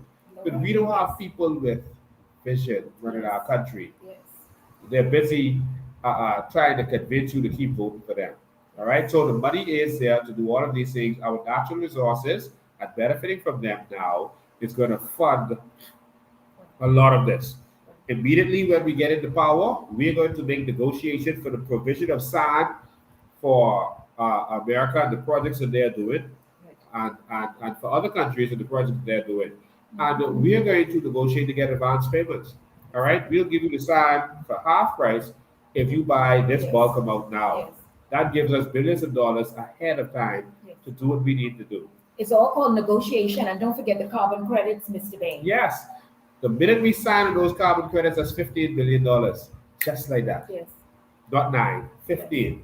All right. And so there's a lot of money to do what we need to do. But these people are convincing you that you can't get that.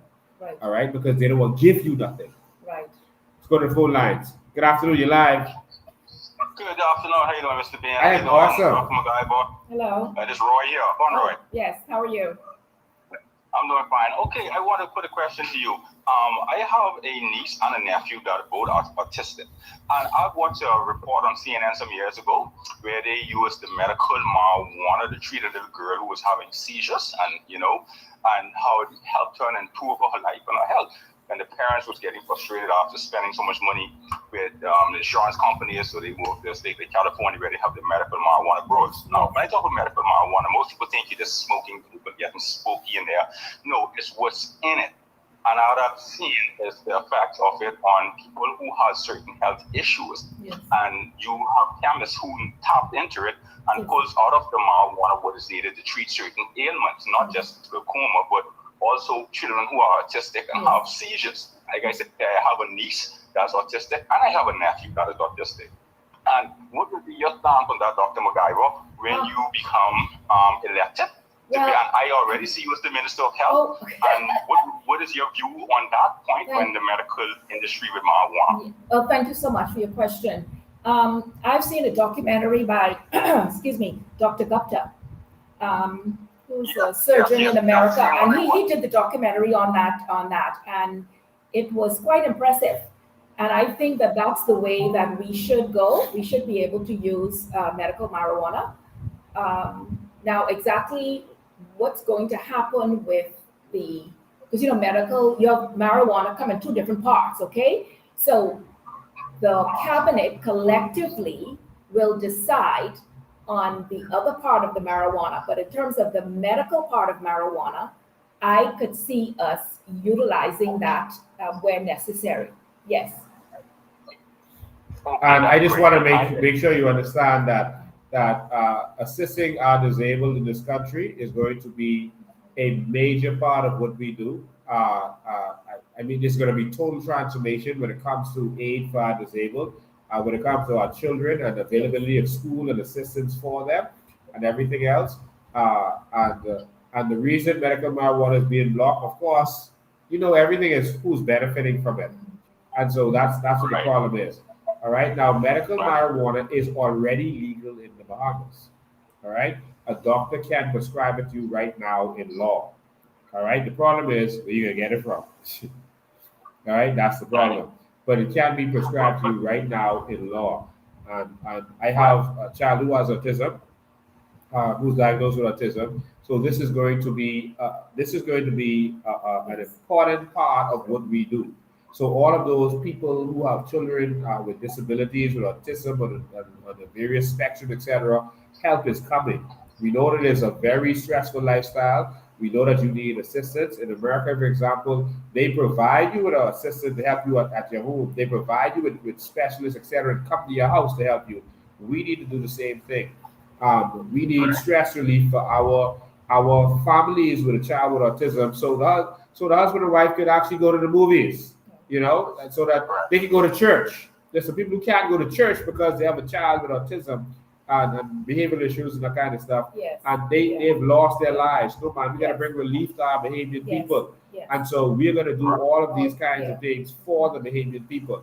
And it's going to bring a much more productive society. So I can assure you, my father was disabled. He was crippled. He couldn't walk. He made no excuse. He was a boat captain. And so disability is a serious thing for me. All right. My mother was blind at one point due to diabetes. And so we had to deal with that. And I was caretaker for all of the above at some point. I was my father's arms and legs when I was a child. All right. My mother, I had to assist her. All right. Even travel with her. And my son, I have to care for him. And so, disability, you're going to see total transformation when it comes to aid for disability in this country. Okay, but Mr. Ben, let me just say this to you. You know, as God has anointed King David, even when Saul was on the throne, he has already anointed you. And I feel that in my spirit, I see Dr. McIver as the new Minister of Health. And what hurts me in the country is that things are so easily to be fixed, but it's people who don't want it to be fixed because they're benefiting from it. And it makes me so ashamed at times to look at how this nation is being run, not even like a banana republic, but a bushwhack republic. Because there are a lot of things in this country that could benefit us. The part of the new free energy. Do you know there was a him and businessman, he died now, he's big in construction. He wanted to put a waste to energy facility on the dump. He's going to spend like $100 million, $150 million, but they tell him no. When you throw away your garbage, it rots and it produces methane. Even the sewer that from the septic truck produce methane that could burn like gas, which boil water in the high pressure steam to spin turbines and actually pumps energy into the grid so you could give to people freely. A lot of people think that these things are undoable because we have old antiquated politicians that are washed up, recycled, and out of ideas. It's like all of the prime ministers we had came from that old colonial era. That, Minnis, Lyndon, Ingram, Christie, and all that has no vision. And I see that New Bahamas coming. It will come, and God has already showed me it. And you guys continue the good work. Thank you. We appreciate it. Thank you. All right. We're going to take one or two more calls, but Dr. McIver has to run to make it on time to another event. So you can call now 803-5995, 803-5995. You can call now. 803-5995, 803-5995 is the numbers. Here we go. Good afternoon. You're live. You're live. Good afternoon, Mr. Lincoln Man. How you doing? Yeah, this is Trevor. I'm calling the show. Is it okay? Say again? I'm calling in regards to the health league. Yes, go ahead. Yes, I really appreciate the idea she has, and I really think she is the right person to do the job because for a very long time we have been operating out of the rundown hospital, and basically a person has about 10 minutes if they are having a heart attack to survive, and the ambulance outpost I think is a really great idea where we could come back to the situation and we could save a lot of lives. Yes. All right. Thank you for your call. Thank you for supporting us. All right.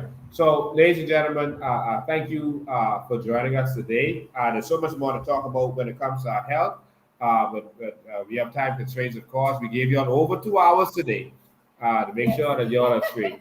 We have more conversations. We're going to have more conversations with more of our cabinet ministers, shadow cabinet ministers, as the days go by. So next up, we're going to talk to our shadow minister of finance on Tuesday, so make sure you are here. And we're going to talk about some of these initiatives for good governance and accountability and procurement, and you'll see all the contracts flying around and no one is getting arrested.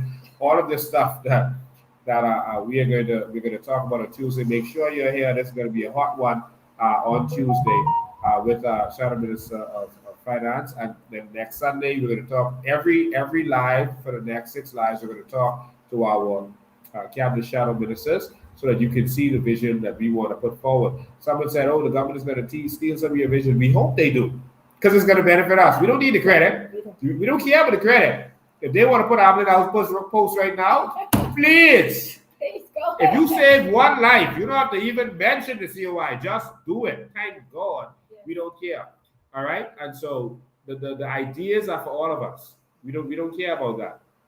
As you can see, the only things they're talking about and discussing is ideas they hear from us and things they see from us, not from their so-called blueprint for change.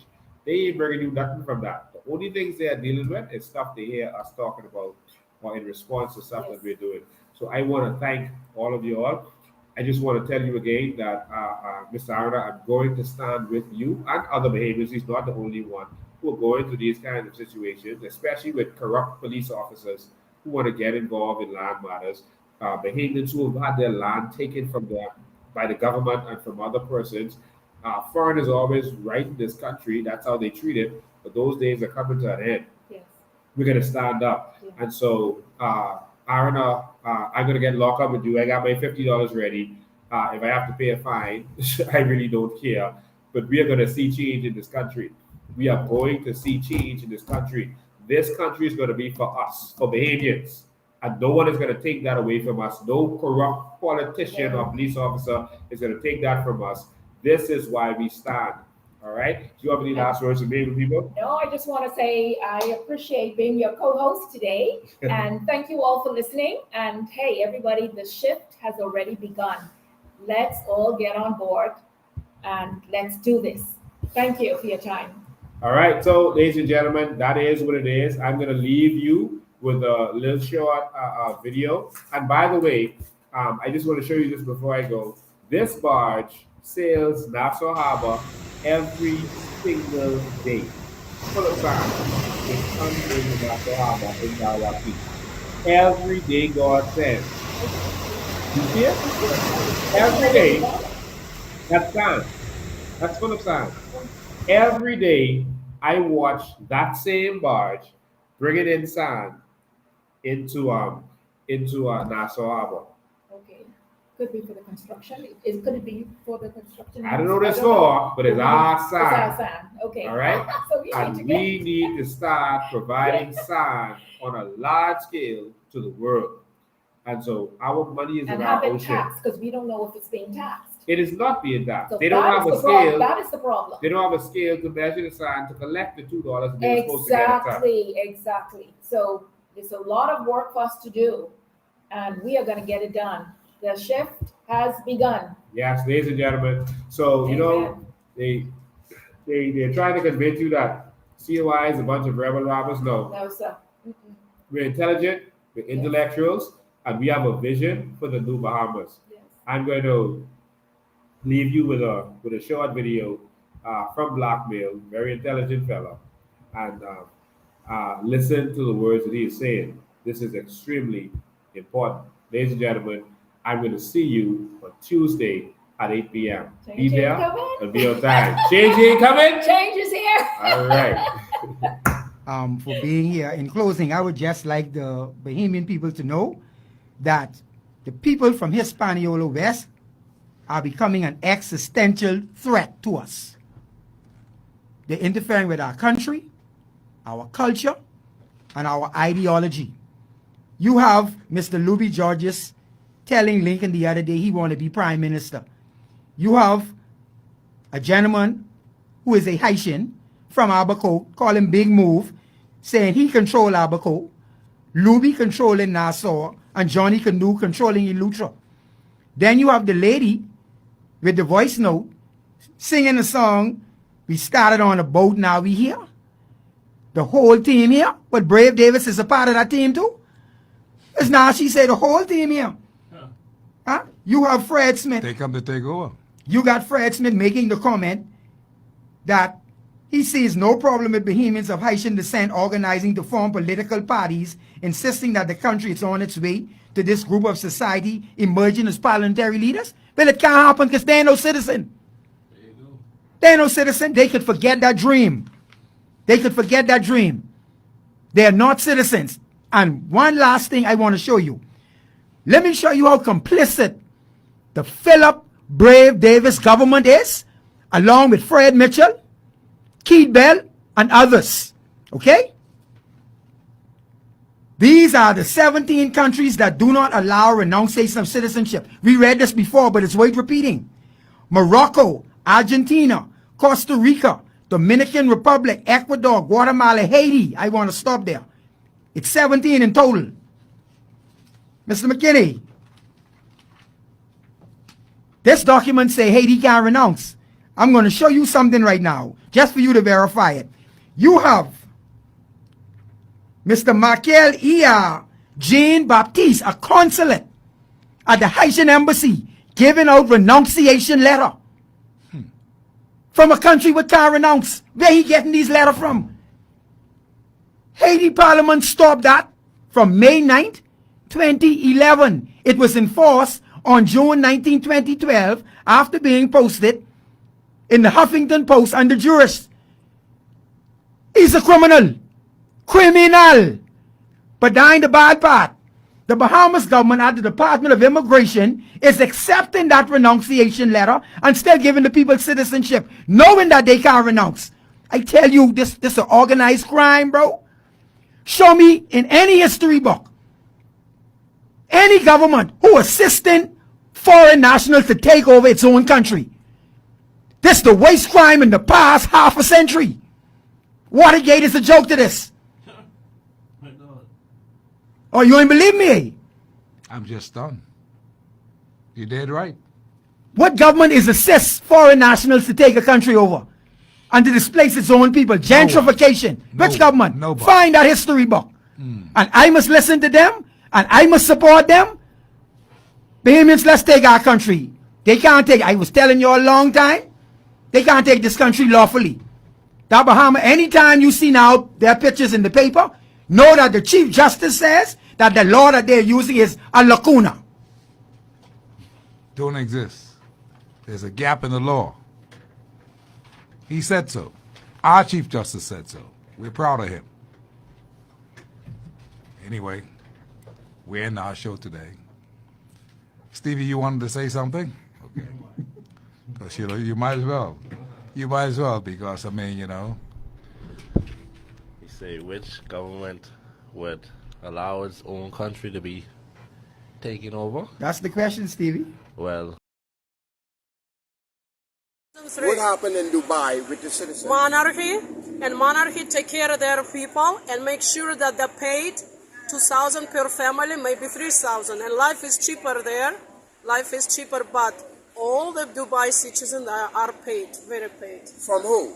From the monarch, from the king. From the king? Yeah, from the king. Wow. Money comes in through the government. The government distributes the money to the people. And there are no poor people. They're like only Dubai, poor people in you Dubai cannot be are poor. those that came No from poor another in country. Dubai. No poor in Dubai. Just like Kuwait. They get money, like almost like American Indian the casinos. The money goes out to the people. Okay? And the only poor people in Dubai or Kuwait are those who come from other countries to work for the citizens that are there. Wow. And in Israel, if you're a citizen, you get a lot of $10,000 and $50,000, but you have to wait per person. Wow. Bahamas. It's happening around the world. In the Bahamas, we are a rich nation. We are a rich nation. And the beautiful Bahamas nation. government refuses to give us money. Change is coming change. to the Bahamas. Yeah. It's coalition time. I wish all the best for Bahamas to be rich people. That's it. Thank you. To be the rich. Ladies and gentlemen, thank you for tuning in. On the 19th of June, we are going to be present in Abaco. We're going to have a town hall meeting in Abaco. So just look at our social media page so that you can see exactly where we're going to be. We're going to be at a school in Abaco. So make sure you are there. That's on the 19th of June. We're going to have a town hall meeting there. We need to talk to you. Make sure you come out. Let's see what's going on. Let's have a conversation. Make sure you are there. Come and meet us. And some of us are going to be there. Shadow Minister of Finance is going to be there. I'm going to be there. Ms. Green is going to be there. Others are going to be there. Make sure you come out and meet us. So that's Abaco. If you have friends and family in Abaco, talk to them and let them know to make sure that they are there on the 19th of June in Abaco. We'll post to all of our social media page and everything. All right. God bless you and see you next time.